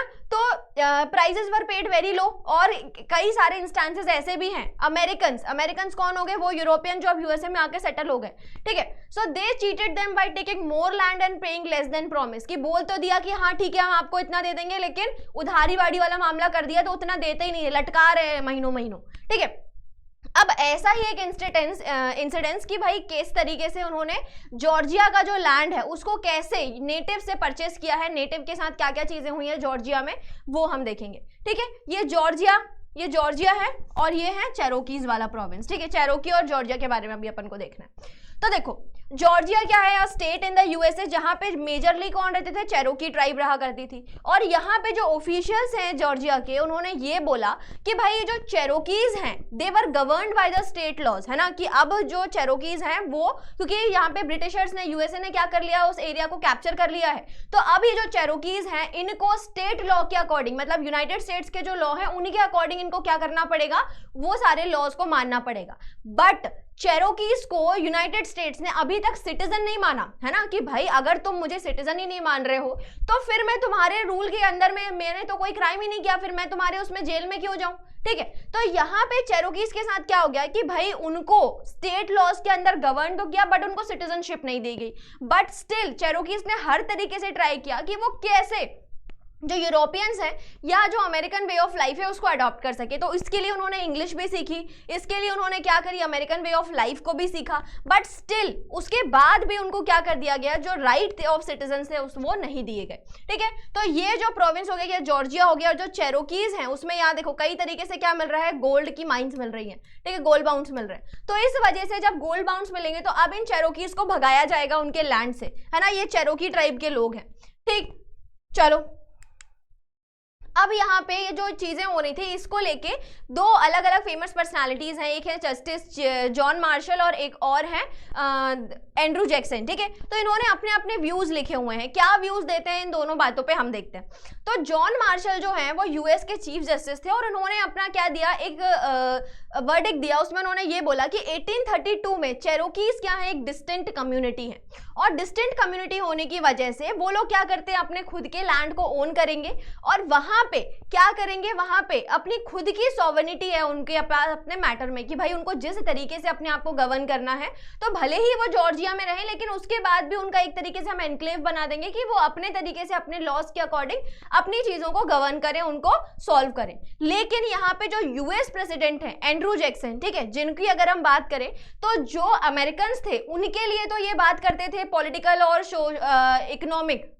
इकोनॉमिक लिबरेशन की, है ना, कि लोगों को फ्रीडम होने चाहिए, पॉलिटिकल राइट्स होने चाहिए, ये होने चाहिए, वो होने चाहिए। ठीक है, लेकिन जहां बात किसकी आई, नेटिव्स की आई, तो इन्होंने अपना जो ओपिनियन था वो 360 डिग्री क्या कर लिया, चेंज कर लिया। ठीक है, और इन्होंने रिफ्यूज कर दिया जस्टिस की जो जजमेंट थी, है ना, जॉन मार्शल ने जो जस्टिफिकेशन दी थी, जो वर्डिक्ट दिया था, उसको मानने से उन्होंने कंप्लीटली क्या कर दिया, मना कर दिया। And they ordered the US army to evict the Cherokees. उनको बोला कि भाई, यूएस आर्मी को क्या बोला कि जो चेरोकीज रह रहे हैं इनको भगाओ इनकी जगह से। क्यों? क्योंकि यहाँ पे गोल्ड माइन मिली हुई है, इनको हम क्या करेंगे, कैप्चर करेंगे, यूटिलाइज करने वाले। तो यहाँ पे आर्मी को ऑर्डर दिया गया कि चेरोकीज को क्या करो, उनके लैंड से भगाओ और उनको कहाँ ले जाओ, भगाते भगाते जो ग्रेट अमेरिकन डेजर्ट है, ठीक है, जहाँ पे वेस्टर्न बाउंड्री पे जो अमेरिकन डेजर्ट है वहां छोड़ के आओ इनको, है ना, यहाँ रहने की इनको जरूरत नहीं है, इनको भगा भगा के वहां ले जाओ, खदेड़ दो इनको। ठीक है, तो ये रहे एंड्रू जैक्सन और ये कौन है, जॉन मार्शल। ठीक है, अब जब इस तरीके के ऑर्डर्स आए तो 15,000 पीपल को क्या किया गया, उनकी जगह से भगाया गया, जिसमें क्वार्टर तो क्या हो गए, वहीं पे उनकी डेथ हो गई। और इस तरीके से जो एक मास मूवमेंट हो रहा है ना, ट्रेल ऑफ टीयर्स जिसको बोला जाता है, कि लोगों को क्या किया जा रहा है, उनकी जगह से भगाया जा रहा है, उनके खुद के नेटिव लैंड से उनको भगा रहे हैं। ठीक है, तो इस तरीके से लोग जो है अपना सामान वामान लेके और इस तरीके से ट्रॉपिकल रीजन से कहाँ जा रहे हैं, वो बिल्कुल कोल्ड क्लाइमेटिक कंडीशन में, उस तरीके से फिर और डेजर्ट में। तो जब इस तरीके से मतलब एक आप बोल सकते हैं लॉन्ग जर्नी उनको करवाई गई, तो आधे तो बेचारे रास्ते में ही निपट गए, है ना, आधे तो उनकी वहीं डेथ हो गई, और जो थोड़े बहुत भी पहुंचे तो उनको एक ऐसी जगह पहुंचा दिया गया जिससे उनकी कोई रिलेटिविटी नहीं थी, जो कभी उन्होंने देखा ही नहीं था। ठीक है, तो उनके घरों से उनको डिस्प्लेस करके, विस्थापित करके कहाँ ले गए, एक ऐसे नई जगह पे जहाँ पे वो जानते ही नहीं थे उसको। ठीक है, अब यूरोपियंस जो हैं वो इस चीज का क्या करते हैं, जस्टिफिकेशन देते हैं। ठीक है, ये एक सेकेंड, ये यहाँ पे ट्रेल ऑफ टीयर्स बताया है कि किस तरीके से, देखो यहां से उनको ले जाते ले जाते ले जाते ले जाते ये इधर छोड़ के आ गए हैं, है ना। तो ये पूरा जो मिसिसिपी और ये जो पूरा पार्ट है, ये पूरा इतना लंबा, है ना, इतना लंबे रास्ते से उनको वहां पे लेके चले गए। हाँ, अब जो यूरोपियंस उन्होंने क्या जस्टिफिकेशन दिया, है ना, उनसे बाद में पूछा गया कि भाई तुमने ये सब काम क्यों कर रहे हो, क्यों इतने सारे लोगों को उनकी जगह से, उनके घरों को छोड़ के भगाया जा रहा है। तो वो ये बोल रहे हैं कि भाई वो तो डिजर्व ही नहीं करते हैं इतना बड़ा लैंड, वो क्या करेंगे इतने बड़े लैंड का, है ना, कि वो जब उनको इतना एग्रीकल्चर करना ही नहीं है, उनको तो सिर्फ जो पेड़ पत्ती पौधों में जो लग रहा है वो खाना पीना मजे करना है, तो वो इस लैंड में रह के क्या करेंगे, इनको भगाओ ना यहाँ से, वो जहाँ पे कुछ नहीं हो रहा है वहां रहने दो, ये वाला लैंड जो है वो हम यूटिलाइज करेंगे, हम वहां पे एग्रीकल्चर करेंगे, यूएसए को क्या करेंगे, डेवलप करेंगे। दूसरी चीज उन्होंने क्या बोली कि भाई ये लोग जो है ना वो लेजी हैं, आलसी हैं, है ना, इनको ज्यादा मतलब नहीं है मेहनत मजदूरी करने से, जो भी है ना, तो अपने क्राफ्ट और स्किल्स वगैरह को इनको क्या किया, इन्होंने विद रिस्पेक्ट ऑफ टाइम उसको एडवांस किया, ना ही क्या किया, ना ही जो उनकी स्किल्स, ना ही जो मार्केट था कि जो भी सामान प्रोड्यूस किया उसको मार्केट में बेचने की लालसा, मतलब कि सिर्फ जो भी बनाया गिफ्ट के जैसे एक दूसरे को दे दिया, कुछ मार्केट वार्केट करना, पैसे वैसे कमाने की इनमें कोई लालसा ही नहीं है, कोई इच्छा ही नहीं, तो क्या करेंगे ये यहाँ पे रह के, इनको भगाओ फिर, है ना। तो इस तरीके से उन्होंने जस्टिफिकेशन दिया। साथ ही साथ उन्होंने ये बोला कि ना तो इनको क्या करना है, इनको मॉडर्न भी कोई टेक्निक नहीं लेनी, कि ना तो ये इंग्लिश सीखना चाहते हैं, ना ये सिविलाइज्ड होकर रहना चाहते, ठीक है, ना इनमें कोई ड्रेसिंग सेंस है। तो ये सब चीजें क्या बोल रहे हैं कि इन सब चीजों की वजह से वो डिजर्व ही नहीं करते यहाँ पे रहना। साथ ही साथ उन्होंने ये बोला कि the prairies were cleared out for farmland and killed bison of, और इस वजह से उन्होंने कई सारे जो प्रेरीज थे, जो घास के मैदान थे, उसको क्लियर कर दिया और फार्मलैंड में चेंज कर दिया, और जो उनके एनिमल्स थे उनको भी उन्होंने मारना शुरू कर दिया, ठीक है। तो ये जो जस्टिफिकेशन है ये वो दिया करते थे कि भाई लेजी हैं, काम नहीं करते, है ना, लैंड का यूटिलाइजेशन नहीं आता है, टेक्नोलॉजी नहीं है, तो क्या करेंगे उस लैंड पे रह के, उससे अच्छा है कि भगाओ और छोटे से जगह पे उनको सेटल करवा दो, ठीक है। साथ ही साथ यहाँ पे मतलब इतना बोल सकते, इतना ब्रूटल तरीके से उन्होंने बोला कि ये तो मतलब लायक ही है कि ये मर जाएं, they deserve to die out, है ना। इस तरीके से जो एक डेरोगेटरी स्टेटमेंट है वो दिया जा रहा है नेटिव्स के बारे में, ठीक। उसके साथ ही साथ एक विजिटिंग फ्रेंचमैन थे जिन्होंने ये बोला कि primitive man will also disappear, ठीक है, विद द प्रिमिटिव एनिमल, कि जिस तरीके से प्रिमिटिव एनिमल खत्म हो गए ना, टाइम चेंज हुआ और जो प्रिमिटिव एनिमल थे वो खत्म हो गए, उस तरीके से जो प्रिमिटिव मैन है ये भी क्या होंगे, धीरे धीरे खत्म हो जाएंगे, ये भी अपने एक्सटेंशन पे आ जाएंगे, अपने कल्चर वल्चर सारा कुछ भूल जाएंगे और एक तरीके से खत्म हो जाएंगे, ठीक है। तो इस तरीके का मतलब आप सोच सकते हो कि इतना व्यूज, इस तरीके के डेरोगेटरी व्यूज एंड ओपिनियंस जो थे वो उस टाइम पे अमेरिकन या यूरोपियंस अपने पास रखा करते थे और अपना ये जो इनजस्टिस कर रहे हैं उसको जस्टिफाई कर रहे हैं, ठीक है। चलो, इम्पैक्ट, क्या इम्पैक्ट हुआ भाई, ये जो ट्रेल ऑफ टीयर्स हुआ इस चीज का, कि पहले तो यूरोपियन को क्या किया गया, उन्हीं के लैंड से वेस्ट की तरफ भगाया गया, है ना। अब जब एक जगह पहुंच गए तो फिर और वेस्ट भगा दिया। अगर उनको उस जगह पे क्या मिल गया, कोई मिनरल मिल गया, लेड मिल गया, गोल्ड मिल गया, ऑयल मिल गया, तो पहले बोला कि भाई यहाँ से भागो, यहाँ सेटल हो जाओ। अब अगर यहाँ पे कुछ मिल गया तो बोला चलो यहाँ से भागो, यहाँ सेटल हो जाओ। फिर यहाँ मिला तो फिर यहाँ से भगा दिया। तो इस तरीके से बेचारों को कभी जीने ही नहीं दे रहे, रहने ही नहीं दे रहे, उनको कंटिन्यूअसली क्या कर रहे हैं, भगाते जा रहे हैं उनके लैंड से। And the natives were locked of, और आखिरी में उनको क्या किया, आखिरी में जब यहाँ पे वेस्टर्न डेजर्ट वाला पार्ट आ गया तो उनको ऐसे छोटे छोटे क्या कर दिया, रिजर्वेशंस में, है ना, मतलब जिनको जो लैंड में उनको कन्फाइन किया गया उसको रिजर्वेशंस नाम दिया। तो उनको एक स्मॉल लॉक्ड ऑफ लैंड में मतलब उनको कन्फाइन कर दिया जिसको रिजर्वेशन नाम दिया। और वो जो लैंड था उससे उनका प्रीवियसली कोई कनेक्शन ही नहीं था, एक ऐसी अनजान जमीन पे एक अनजान देश में जाके उनको छोड़ दिया कि भाई तुम यहाँ रहो, है ना। अब पहले क्या होता था कि पहले तो भाई वो पूरा कॉन्टिनेंट उनका है तो मजे से कोई भी कहीं भी रह रहा है, कुछ सबके पास सफिशिएंट लैंड है तो लड़ाइयां नहीं होती थी। बट जब उनको एक तरीके से स्लम क्रिएट करके एक कंजेस्टेड वे में लोगों को भर दिया गया इतने छोटे से लैंड पे बहुत सारे लोगों को, तो उनमें भी आपस में क्या होने लगी, लड़ाइयां शुरू होने लगी, ठीक है। देन अब जब इन्होंने ये बोला कि भाई इस तरीके से तो नहीं चलेगा, तो जब भी उन्होंने आवाज उठाने की कोशिश करी तो यूएस आर्मी ने हर बार उनकी आवाज को, उनके रिबेलियन को क्या किया गया, क्रश किया गया, ठीक है। और वहीं पे सेम वे सिर्फ यूएस में ही नहीं हो रहा है, कनाडा में भी इस तरीके के जब रिबेलियंस करे गए माइटीज के थ्रू, तो यहाँ पे नेटिव्स ने क्या किया, आर्म्ड रिवोल्ट करी और गवर्नमेंट ने उसको क्या कर दिया गया, क्रश किया। और उसके बाद लास्ट में अब बेचारे वो क्या ही करेंगे, तो they ultimately they give up, ठीक है। तो इस तरीके से जब भी वो रिबेलियन करते थे तब क्या कर दिया गया, तब उनको हर तरीके से मार के वहां से खदेड़ के और भगा दिया गया, ठीक है। गोल्ड रश, ठीक है। गोल्ड रश क्या है, गोल्ड रश बेटा देखो, गोल्ड रश क्या हुआ कि जैसे ही अमेरिका में यूरोपियंस को ये पता चला कि अमेरिका में तो gold mine, gold deposits discover हुए हैं, तो उनके लालच जो था वो और बढ़ गया। उनको और लगा कि अरे वाह वहां तो सोना मिल रहा है, चलो चलो भागो यहाँ से सब छोड़ छाड़ के। तो वहां से और ज्यादा जो लोग थे, मिलियंस में जो लोग थे, मतलब जो वहां पे स्लेव का काम कर रहे हैं या जो वहां पे आप बोल सकते हो कि एक पुअर वर्कर का काम कर रहे हैं, वो भी अट्रैक्ट होके कहाँ मूव करने लगे, यूएस की तरफ मूव करने लगे, ठीक है। तो 1840 में जब कैलिफोर्निया में पता चला कि क्या है, कई सारे गोल्ड के डिपॉजिट मिले हुए हैं, तो थाउजेंड्स ऑफ यूरोपियंस कहाँ भागे, अमेरिका की तरफ भागे, ताकि वो क्या कर सके, वहां पे उस गोल्ड को, गोल्ड माइंस के ऊपर कैप्चर करके उस गोल्ड को वहां से निकाल के और उसको बेच के क्या कर सके, अमीर बन सके। तो इस वजह से अब जब गोल्ड मिला तो उस गोल्ड को एक्सपोर्ट भी करना था, तो उस वजह से कई सारा क्या हुआ, रेलवे लाइंस को बनाई गई, ठीक है। और वो जो रेलवे लाइंस है वो अक्रॉस द कॉन्टिनेंट क्या किया गया, उसको बनाया गया, जिसकी वजह से कई सारे चाइनीज लेबर को काम करने के लिए कई सारे चाइनीज लेबर्स को उन्होंने क्या किया, वहां पे अपॉइंट किया।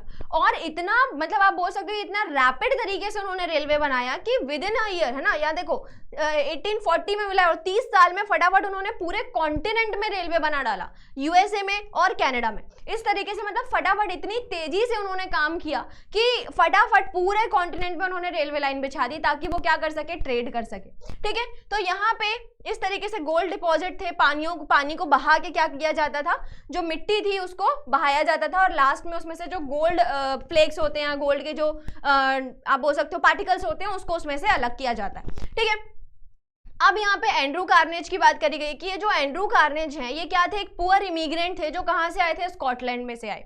लेकिन जब वो यूएसए के उन्होंने गोल्ड डिपॉजिट्स के बारे में उन्हें पता चला तो अब वो वहां के वन ऑफ द मिलीनियर बन गए। मतलब कि वहां तो पुअर इमिग्रेंट थे, वर्कर थे, और यहाँ आए तो किस्मत ही पलट गई, है ना। तो किस्मत पलट गई तो क्या बन गए, मिलीनियर बन गए। तो जब वो यहाँ पे मिलीनियर बन गए यूएसए में, तो उन्होंने फिर क्या किया, भाई आदमी अमीर हो जाता है ना तो फिलोसफर बनने लगता है। ठीक है, तो यहाँ पे उन्होंने क्या बोला कि ये जो ओल्ड नेशंस है ना जहां से वो आए हुए थे, मतलब स्कॉटलैंड और आप बोल सकते हो और भी जो ओल्ड नेशंस की कैटेगरी में आते हैं, ओल्ड लैंड में, है ना, इंग्लैंड हो गया, फ्रांस हो गया, उनको बोला कि ये तो देखो कितने जो स्नेल होता है ना, जो इल्ली होती है एक तरीके से, उसकी स्पीड से क्या करते हैं, मूव करते हैं, स्नेल की पेस से वो डेवलप हो रहे हैं। लेकिन यूएसए में आओ, यूएसए क्योंकि एक रिपब्लिक कंट्री है तो उसको देखो कितनी रैपिड स्पेस से वो क्या कर रहा है, स्पीड ऑफ एन एक्सप्रेस से वो क्या कर रहा है, डेवलप होता जा रहा है ना। कि वहां पे अगर ओल्ड वर्ल्ड की आप बात करें तो वहां तो सदियों लग गई, है ना, कई सारा समय लग गया जब से अब जाके लोग क्या हुआ, मॉडर्नाइज हुए। लेकिन अगर हम यूएस की बात करें तो with in a span of 30-40 years यहाँ पे क्या हो गया, लोगों की एकदम से काया पलट हो गई और डेवलपमेंट आ गया। ठीक है, तो उस चीज की यहाँ पे एंड्रू कार्नेज ने बात करी हुई है। ठीक है, चलो अब जब यूएसए में गोल्ड रश हुआ और उस गोल्ड रश की वजह से क्या हुआ, जब जगह जगह पे रेलवे बना, रेलवे का पूरे कॉन्टिनेंट में एक्सपांशन हुआ, तो उस वजह से क्या हुआ, इंडस्ट्रियल डेवलपमेंट। और ये जो इंडस्ट्रियल डेवलपमेंट था ये वैरायटी ऑफ रीजंस की वजह से यूएस में हो रहा है। ठीक है, क्या क्या रीजंस थे कि भाई ये जो रेलवे बनाया गया, इस रेलवे को बनाने में कई सारे इक्विपमेंट्स की जरूरत थी। तो एक जो इंडस्ट्रीज थी वो तो रेलवे के इक्विपमेंट्स बना रही हैं, साथ ही साथ ये रेलवे जो है वो खुद कंट्रीब्यूट कर रहा है ट्रांसपोर्टेशन में, कि भाई जो सामान प्रोड्यूस हो रहा है दूसरी इंडस्ट्रीज में उनको डिस्टेंट लैंड में वो लोग पहुंचा सके। ठीक है, तो रेलवे खुद भी कहीं ना कहीं रैपिड ट्रांसपोर्टेशन में हेल्प कर रहा है। देन सेकेंड जो चीज हुई कि भाई जो मशीनरीज, बड़ी बड़ी मशीनरीज बनाई जा रही हैं, ट्रैक्टर्स बना रहे हैं, हार्वेस्टर बना रहे हैं, और भी वो सारी मशीन जो लार्ज स्केल फार्मिंग को क्या कर रही हैं, इजी कर रही हैं। ठीक है, तो अभी जो आप क्लास 10th में पढ़ के आए हो ना कि भाई किस तरीके से जो एग्रीकल्चर और जो आपका इंडस्ट्रियल सेक्टर होता है दोनों में किस तरीके से एक रिलेशन होती है, उसी तरीके की रिलेशन भी यहाँ पे एग्जिस्ट करती थी। ठीक है, और 1860 में वो यूएसए जो क्या था, अनडेवलप्ड इकोनॉमी था, वो 30 सालों में अब क्या बन चुका है, एक लीडिंग इंडस्ट्रियल पावर बन चुका है।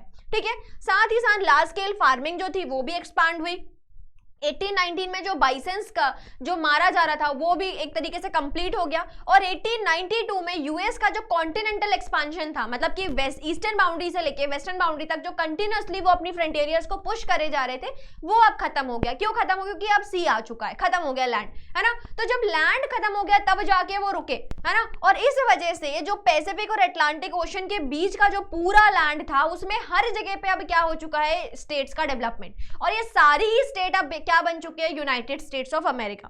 ठीक है, अब इसके बाद यूएसए अब खुद, क्योंकि खुद क्या पहुंच चुका है, अपना जेनिथ ऑफ डेवलपमेंट के उसके पहुंच चुका है, तो अब वो खुद क्या बन चुका है, एक इंपीरियल पावर बन चुका है। ठीक है, तो अब यूएस जो खुद पहले क्या था, एक कॉलोनी था, अब वो खुद कॉलोनियल पावर बन के अपने आसपास के जो लैंड है, हवाई और फिलीपींस, उसको उसने क्या कर दिया, कॉलोनी बना दिया। ठीक है, तो इस तरीके से इंडस्ट्रियल डेवलपमेंट, जो थीम में मैंने बताया था ना आपको कि कैसे कोई भी नेशन में क्या हो रहा था, इंडस्ट्रियल डेवलपमेंट, और जब वहां पे इंडस्ट्रीज का सेट हुआ, इंडस्ट्रीज बनने लगी, तो अब वो क्या बनने चुका, उसको मार्केट और रॉ मटेरियल कैप्चर करने के लिए नई नई लैंड्स को उन्हें कैप्चर करना होता था, और यहीं से कॉलोनिज्म क्या आया, पूरे वर्ल्ड में फैला। ठीक है, तो अब जब यूएसए में भी इंडस्ट्रियलाइजेशन आया तो उसकी वजह से उन्होंने भी क्या किया, अलग अलग जगहों पे अपनी कॉलोनीज को फॉर्म करना शुरू कर दिया। ठीक है, चलो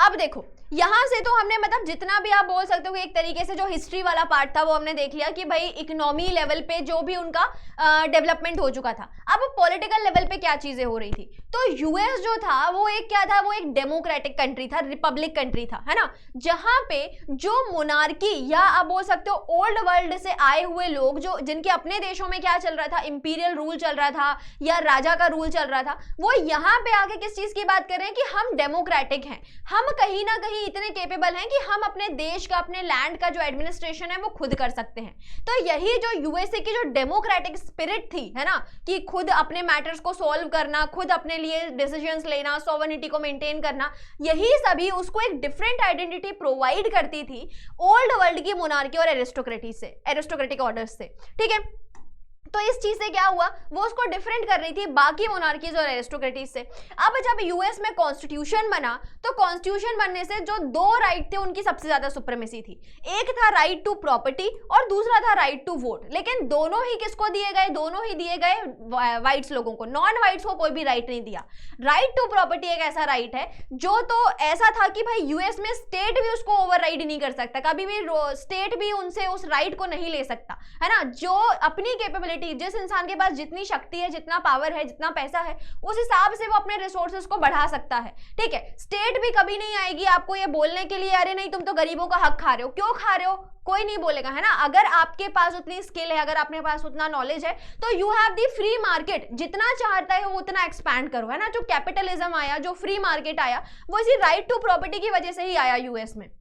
देन राइट टू वोट दिया गया क्योंकि डेमोक्रेटिक नेशन था। तो राइट टू वोट की वजह से क्या हुआ, राइट टू वोट की वजह से अब ये जो यूएस के लोग हैं ये अपना खुद का प्रेसिडेंट चुन रहे हैं, अपना खुद का सीनेट चुन रहे हैं, लेजिस्लेटर्स चुन रहे हैं। ठीक है, तो ये जो राइट टू वोट था ये भी बहुत ज्यादा इंपॉर्टेंट था। लेकिन देखने की बात ये है कि भाई जो दोनों राइट्स हैं वो सिर्फ और सिर्फ व्हाइट मैन को दिए गए, नेटिव्स या नॉन व्हाइट्स की कोई बात नहीं हो रही है यहाँ पे। ठीक है, अब डैनियल पॉल जो कौन थे, कैनेडियन नेटिव थे, उन्होंने बाद में इस चीज को पॉइंट आउट किया, है ना, थॉमस पाइन के बारे में। कौन है थॉमस पाइन?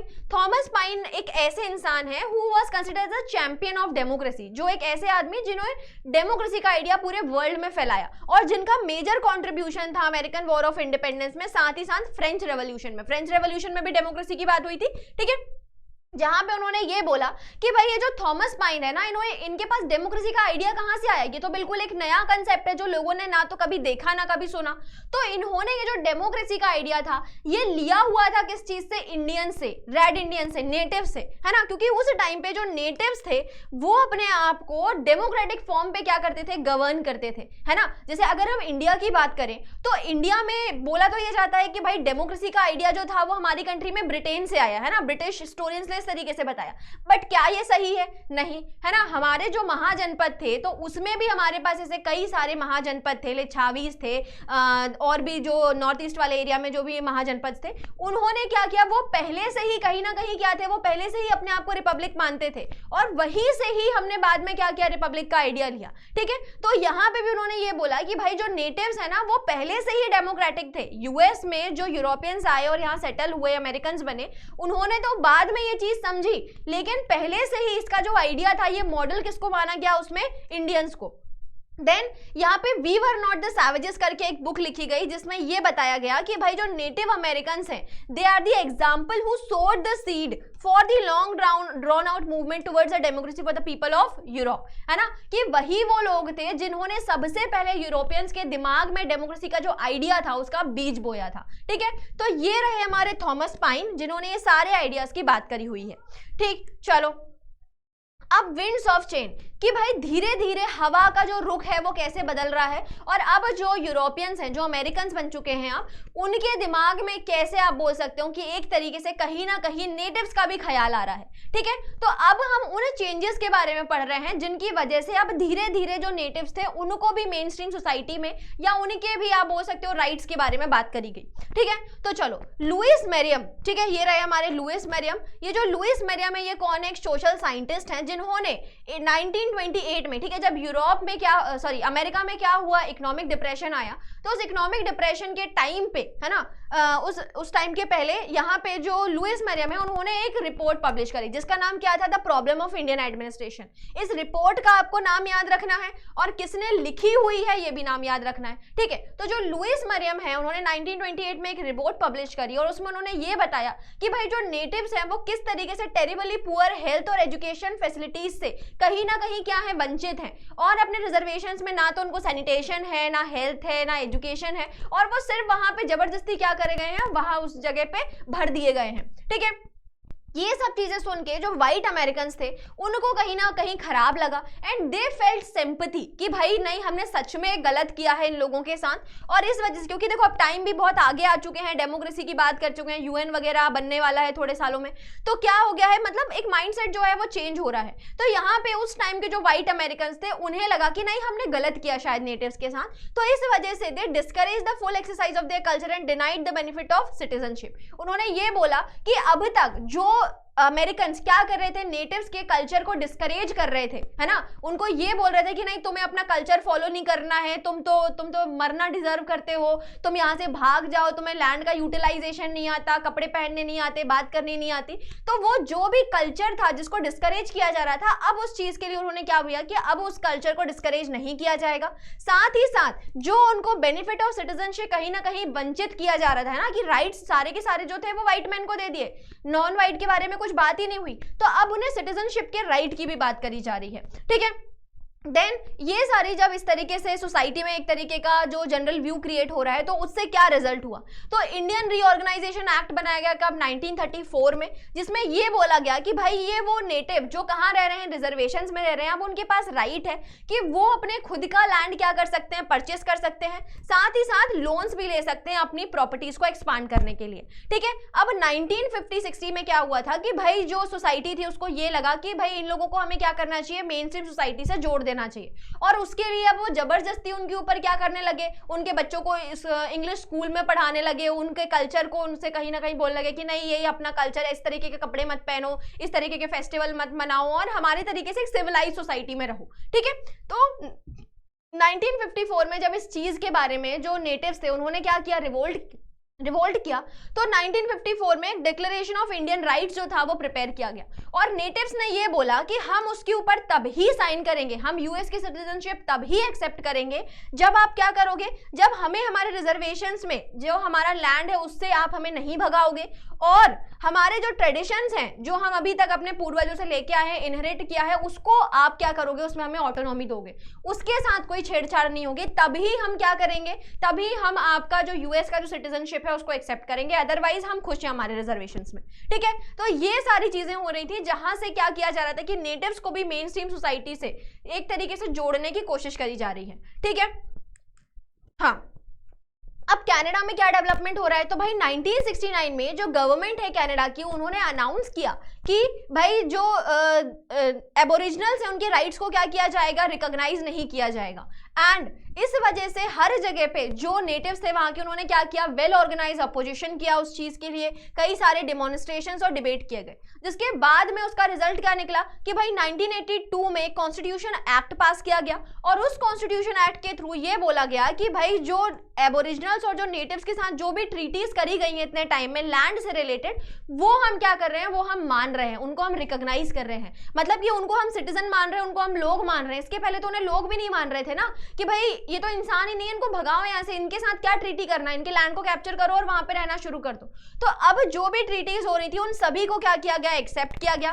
साथ ही साथ अब ये जो नेटिव्स थे कनाडा के, they could able to assert their rights on their own culture and Canada and land. ठीक है, कि अब ये जो लोग हैं ये अपने खुद के कल्चर और लैंड के ऊपर अपने राइट्स को असर्ट कर सकते हैं, जो कि इनके पहले जो भी इनके पूर्वज गए थे जिनके पास ये प्रिविलेज नहीं था एक तरीके से। ठीक है, तो यहाँ पे हम देख रहे हैं कि कनाडा में भी कहीं ना कहीं ये जो नेटिव्स हैं, ये जो एबोरिजिनल्स हैं, उनकी जो सिचुएशन है वो कहीं ना कहीं क्या हो रही है, चेंज हो रही है। ठीक है, तो इस तरीके से इंडिजीनियस रेबिलियन हुआ था, ठीक है, कनाडा में, जहां पे नेटिव्स के राइट की क्या की गई, बात करी गई। ठीक है, चलो अब हम लोग हमारी दूसरी कंट्री की बात करते हैं, दूसरे कॉन्टिनेंट की बात करते हैं, जो कि है ऑस्ट्रेलिया। ठीक है, तो चलो ऑस्ट्रेलिया में भी क्या इसी तरीके की कहानी थी, क्या चेंजेस हो रहे हैं वहां पे भी नेटिव्स और एबोरिजिनल्स के साथ में, वो देखते हैं। ठीक है, चलो ऑस्ट्रेलिया की अगर हम लोग बात करें तो यहाँ पे जो एबोरिजिन्स है, ठीक है, जैसे हमने देखा था कि वहां पे 30,000 साल पहले आए थे, यहाँ पे 40,000 पहले क्या हुए थे, जो लोग थे वो यहाँ पे आके बसना शुरू हुए। ठीक, और ये कहाँ से आए थे, they came from the New Guinea. ठीक है, न्यू गिनिया जो एक आइलैंड था वहां से आए थे, जो ऑस्ट्रेलिया से पहले एक लैंड ब्रिज के थ्रू क्या था, कनेक्टेड था। ठीक, देन जो नेटिव्स थे वो इस चीज को नहीं मानते थे, did not believe in this tradition, क्योंकि उन्हें ये लगता है कि नहीं ऐसा नहीं है, हम तो यहाँ के नेटिव है, आप हमें क्यों बोल रहे हो कि हम भी कहीं से आए, हम तो यहाँ पहले से रहते थे, है ना, कि उन्हें नहीं पता ना कि भाई पहले तो जानवर थे, तुम बाद में आए हो, ह्यूमन बाद में आया है वहां पे। तो नेटिव इस थ्योरी स्टोरी को मानने में, बिलीव करने में तैयार नहीं है। वो ये मानते हैं कि नहीं, हम यहाँ पे बहुत पहले से रह रहे हैं और जब से ऑस्ट्रेलिया है तब से ह्यूमन भी यहाँ पे रहता है। ठीक है, अब लेट 18th सेंचुरी के आसपास अगर हम बात करें तो यहाँ पे जो ट्राइब्स थी वो अराउंड 750 है ना से 350 से 750 तक अलग अलग कम्युनिटीज जो थी वो यहाँ पे रहती थी, जिनके पास अपनी खुद की ही कई सारी लैंग्वेजेस हैं। और अभी प्रेजेंट में भी ऑस्ट्रेलिया में अराउंड 200 लैंग्वेजेस बोली जा रही हैं अलग अलग नेटिव्स के थ्रू, अलग अलग कम्युनिटीज के थ्रू। ठीक है, तो एक तो कौन हो गए ये लोग जो बाद में पहले आए, और दूसरे ही इसी तरीके से कौन लोग हो गए, दूसरे ही हुए टॉरेस स्ट्रेट आइलैंडर्स। ठीक है, टॉरेस स्ट्रेट क्या है, तो भाई देखो ये ऑस्ट्रेलिया है और ऑस्ट्रेलिया के पास यहाँ पे आपको इस तरीके से टॉरेस स्ट्रेट दिख रहा है। तो ये जो ऑस्ट्रेलिया के नॉर्थ में जो कई सारे आइलैंड दिख रहे हैं, इन आइलैंड से भी बहुत सारे लोग क्या हुए, ऑस्ट्रेलिया की तरफ मूव करे गए, जिनको क्या नाम दिया, जिनको नाम दिया टॉरेस स्ट्रेट आइलैंडर्स। और ये वो लोग हैं जो यहाँ पे कहाँ रहते थे, ग्रुप ऑफ इंडिजिनियस पीपल जो नॉर्थ में रहा करते थे ऑस्ट्रेलिया के, जिनको एबोरिजिन ट्राइब नहीं दी गई। क्यों नहीं दी गई, क्योंकि ऐसा माना गया कि भाई ये लोग तो नहीं है ना, ये तो वो टॉरेस स्ट्रेट वाले आइलैंड से आए हैं, तो उनको एबोरिजिन ना बोल के उनको क्या बोला गया, उनको टॉरेस स्ट्रेट आइलैंडर्स बोला गया। ठीक है, and because they have believed to be migrated from the different region as well as to a different race. और ये जो सारे लोग हैं aborigines plus the Torres Strait islanders, ये दोनों मिलकर 2.5% ऑफ द ऑस्ट्रेलिया की पॉपुलेशन को कंट्रीब्यूट करते हैं 2005 के डेटा के अकॉर्डिंग। ठीक है, तो इस तरीके से ये एबोरिजिन्स थे और यहाँ पे टॉरेस स्ट्रेट आइलैंडर्स जो थे वो बाद में ऑस्ट्रेलिया में आके क्या हुए, बस गए।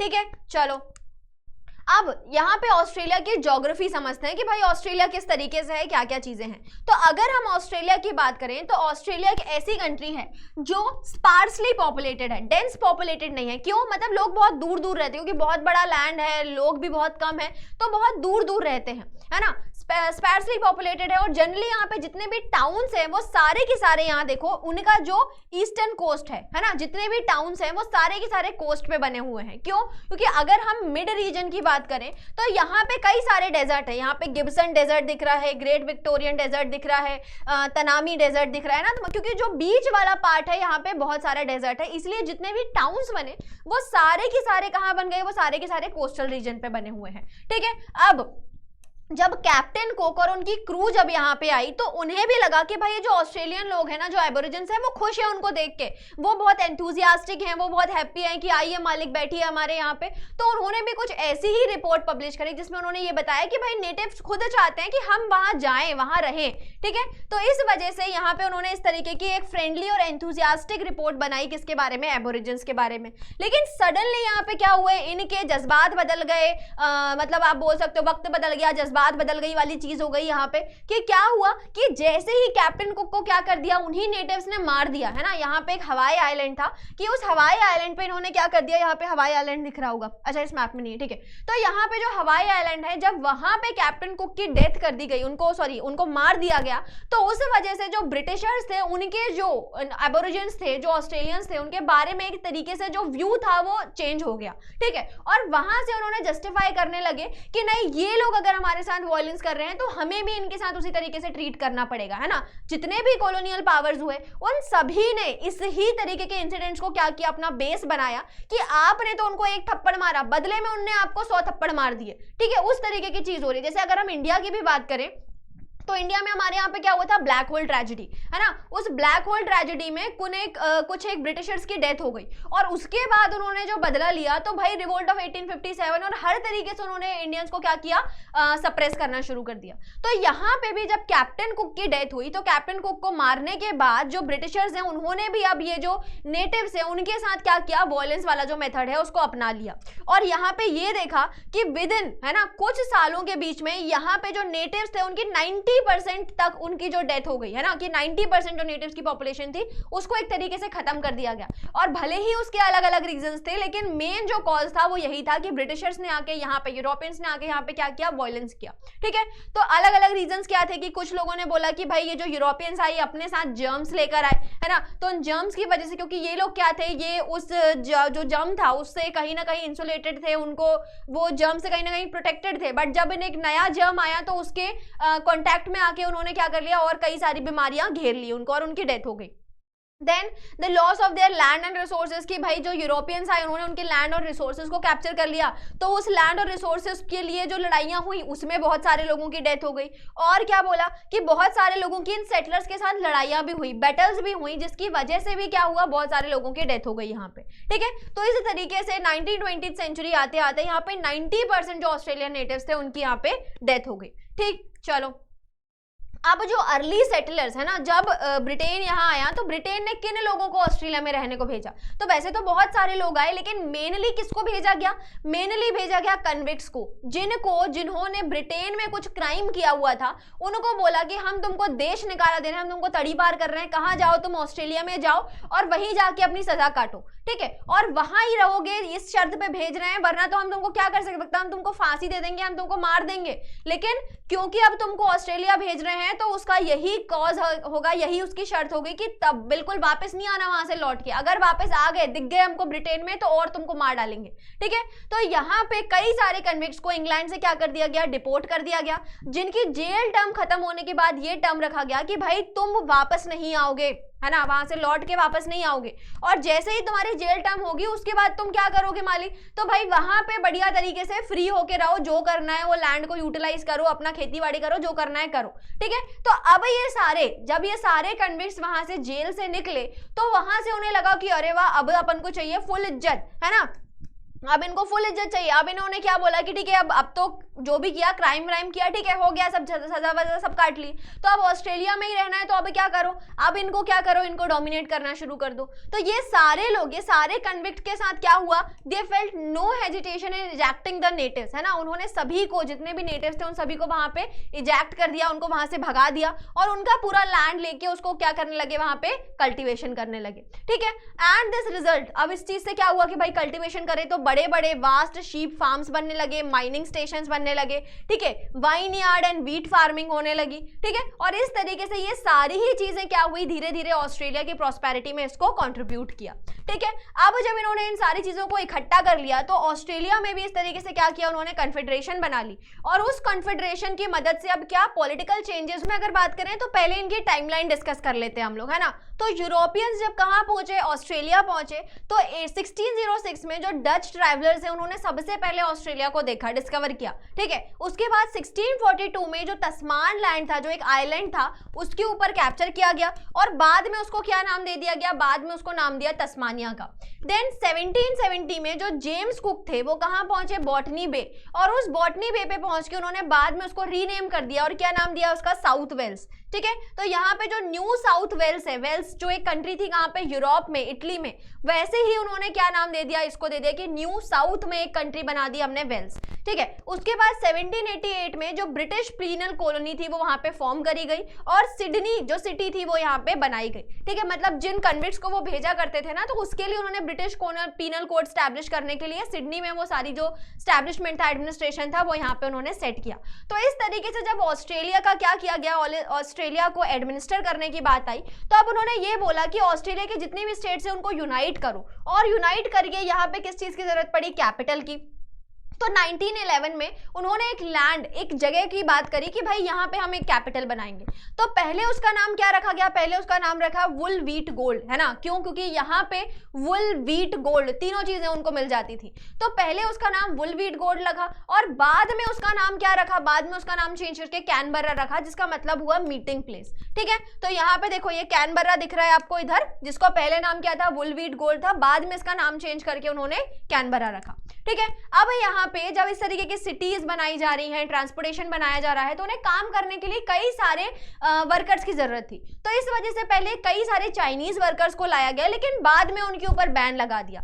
क्यों लगाया वो देखो, तो भाई पहले जब चाइनीज वर्कर्स की जरूरत थी उनको, क्योंकि उन्हें चीप लेबर का रिक्वायरमेंट था, लेकिन बाद में ये लगा कि भाई हम क्या कर रहे हैं, बहुत ज्यादा ही नॉन वाइट्स के ऊपर क्या कर रहे हैं, डिपेंड कर रहे हैं, है ना। जैसे कि रिवोल्ट ऑफ 1857 में देखा था ना कि भाई क्योंकि बहुत सारे सपॉइज हो गए थे ब्रिटिश आर्मी में, इंडियन सपॉइज, तो इस वजह से उन्होंने क्या कर दिया, उनका रेशो कम कर दिया। तो यहाँ पे भी उनको ये लगा कि अगर ये बहुत सारे एशियंस को हम यहाँ लेके आ गए तो हो सकता है कि ये हमें भगा के खुद हमसे पावर ले ले, है ना। धीरे धीरे जापान और जो चाइना था वो भी दूसरे इसी टाइम पे दूसरी जगहों पे क्या कर रहे थे, अपने पावर को एस्टैब्लिश कर रहा था। तो उन्हें कहीं ना कहीं जो ऑस्ट्रेलियन, जो यूरोपियंस है यहाँ पे, उन्हें डर लगा कि भाई हो सकता है कि यहाँ से भी हमारा पावर हमसे छीनने की कोशिश कर दें। तो इस वजह से जो कैलिफोर्निया और जो ऑस्ट्रेलिया, जहाँ दोनों जगह पे चाइनीज वर्कर्स का रिक्वायरमेंट था, जिनको यूज किया जा रहा था एज अ वर्कर, उनका जो लिमिट था वो सेट कर दिया गया कि बस इतने ही लोग अब हमें चाहिए यहाँ पे काम करने के लिए।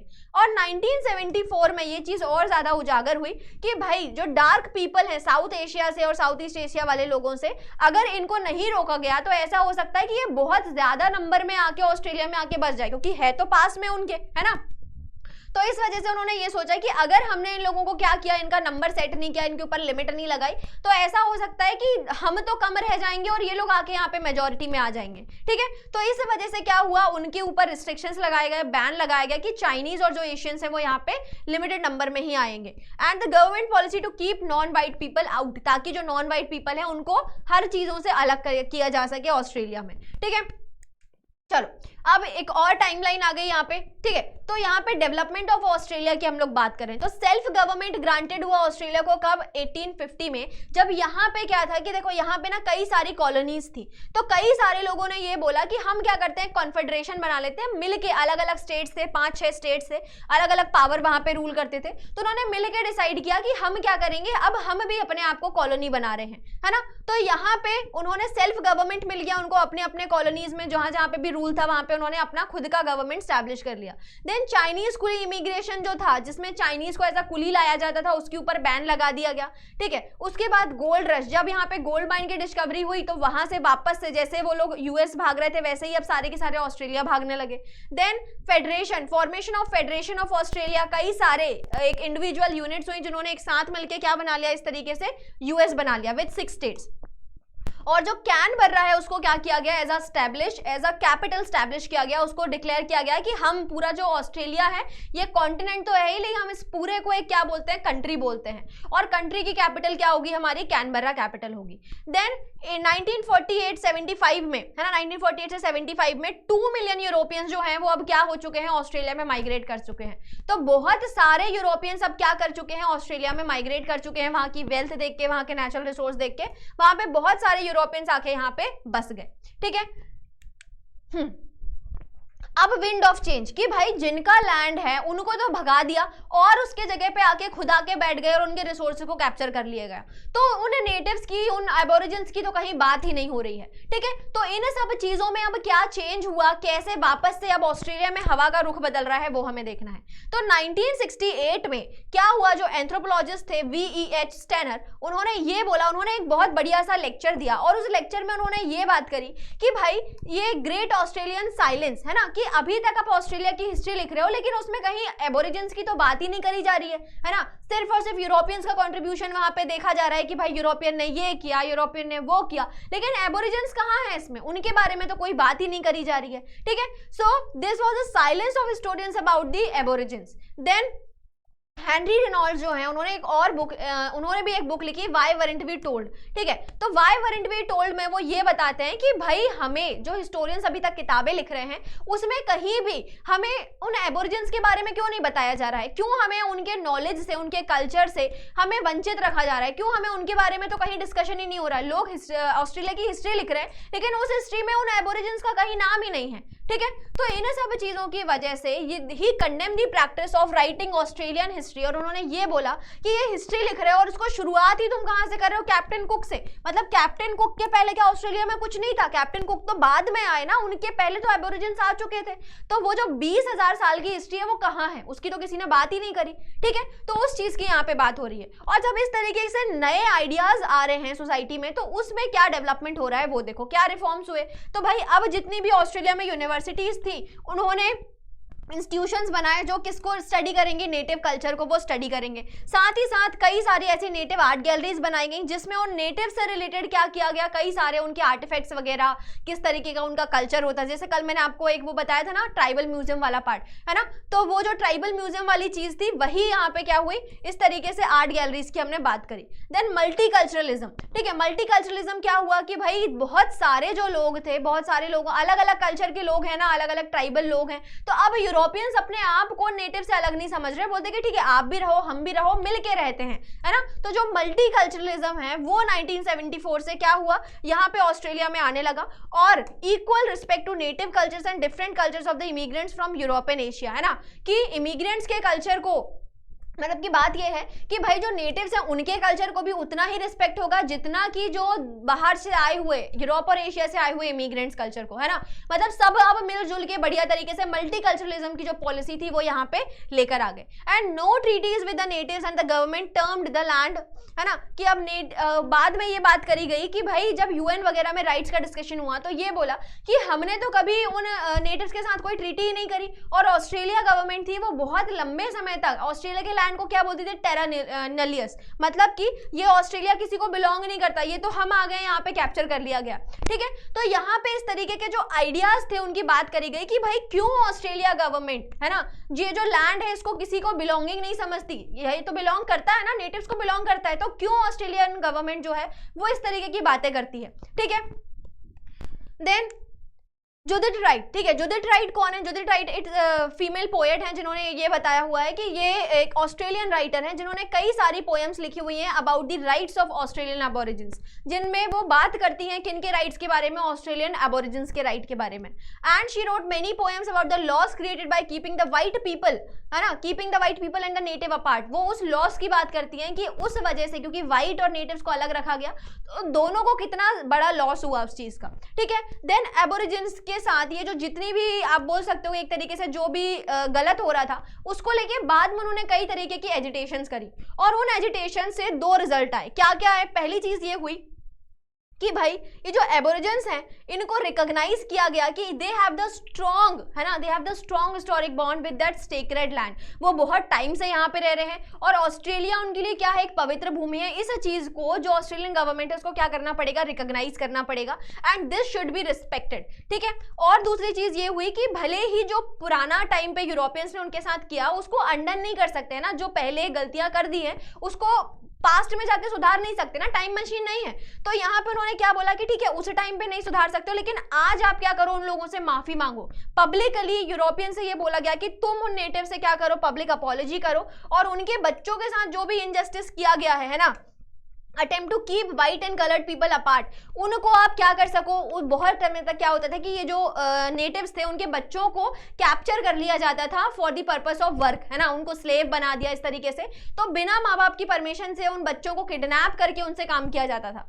तो वो जो एक तरीके का दुख था कि भाई बच्चों को माँ बाप से अलग किया जा रहा है, उन बच्चे भी वो उस तरीके की टायरेनी को फील कर रहे हैं, तो उस चीज के लिए पब्लिक अपॉलॉजी करी गई कि भाई आप इस तरीके के काम नहीं कर सकते, और जो अगर आपने कर दिए हैं तो आप क्या करोगे, उस चीज के लिए माफी मांगोगे, और अभी तक ये जो व्हाइट और नॉन व्हाइट को आपने अलग करके रखा हुआ था वो काम के लिए भी आपको क्या करना है, माफी मांगना है, ठीक है। तो ये सारी चीजें, ये नए नए आइडियाज जो थे वो अब के टाइम पे वहां पे ऑस्ट्रेलिया में इमर्ज होने लगे। चलो अब इसका जो लास्ट पार्ट है टाइमलाइन वो और देख लेते हैं जल्दी से।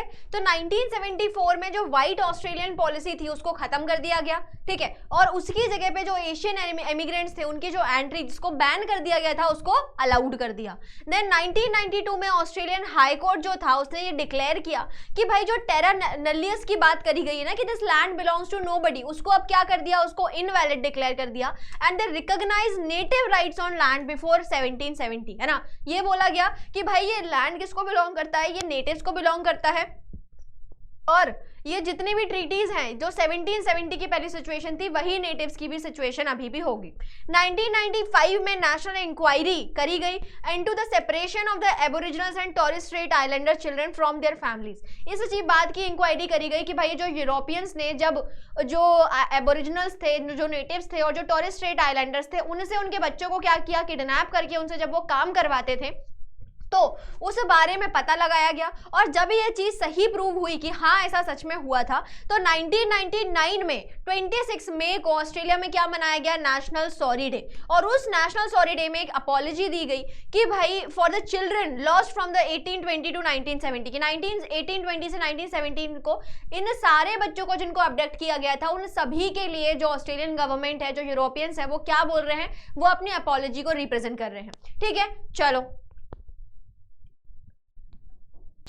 अब जल्दी से इसके क्वेश्चंस देख लेते हैं फटाफट। तो पहला क्वेश्चन है, what do you understand by the great Australian silence? क्या था ग्रेट ऑस्ट्रेलियन साइलेंस? जल्दी जल्दी बताओ इसमें से। इसका एक इलेक्ट्रीफाइंग लेक्चर था given by the anthropologist W.E.H. Stanner, या फिर एक मॉर्निंग सेरेमनी थी, या फिर battle between the Australian France था, या फिर दोनों चीजें थी। ठीक है, क्या होगा इसका सही आंसर? इसका आंसर है ऑप्शन ए, लेक्चर था। It was a lecture given by the anthropologist W.E.H. Stanner. ठीक है, चलो सेकंड क्वेश्चन देखेंगे इसमें। सेकंड क्वेश्चन है, choose the correct option. Cherokee were an American. क्या थे चेरोकीज?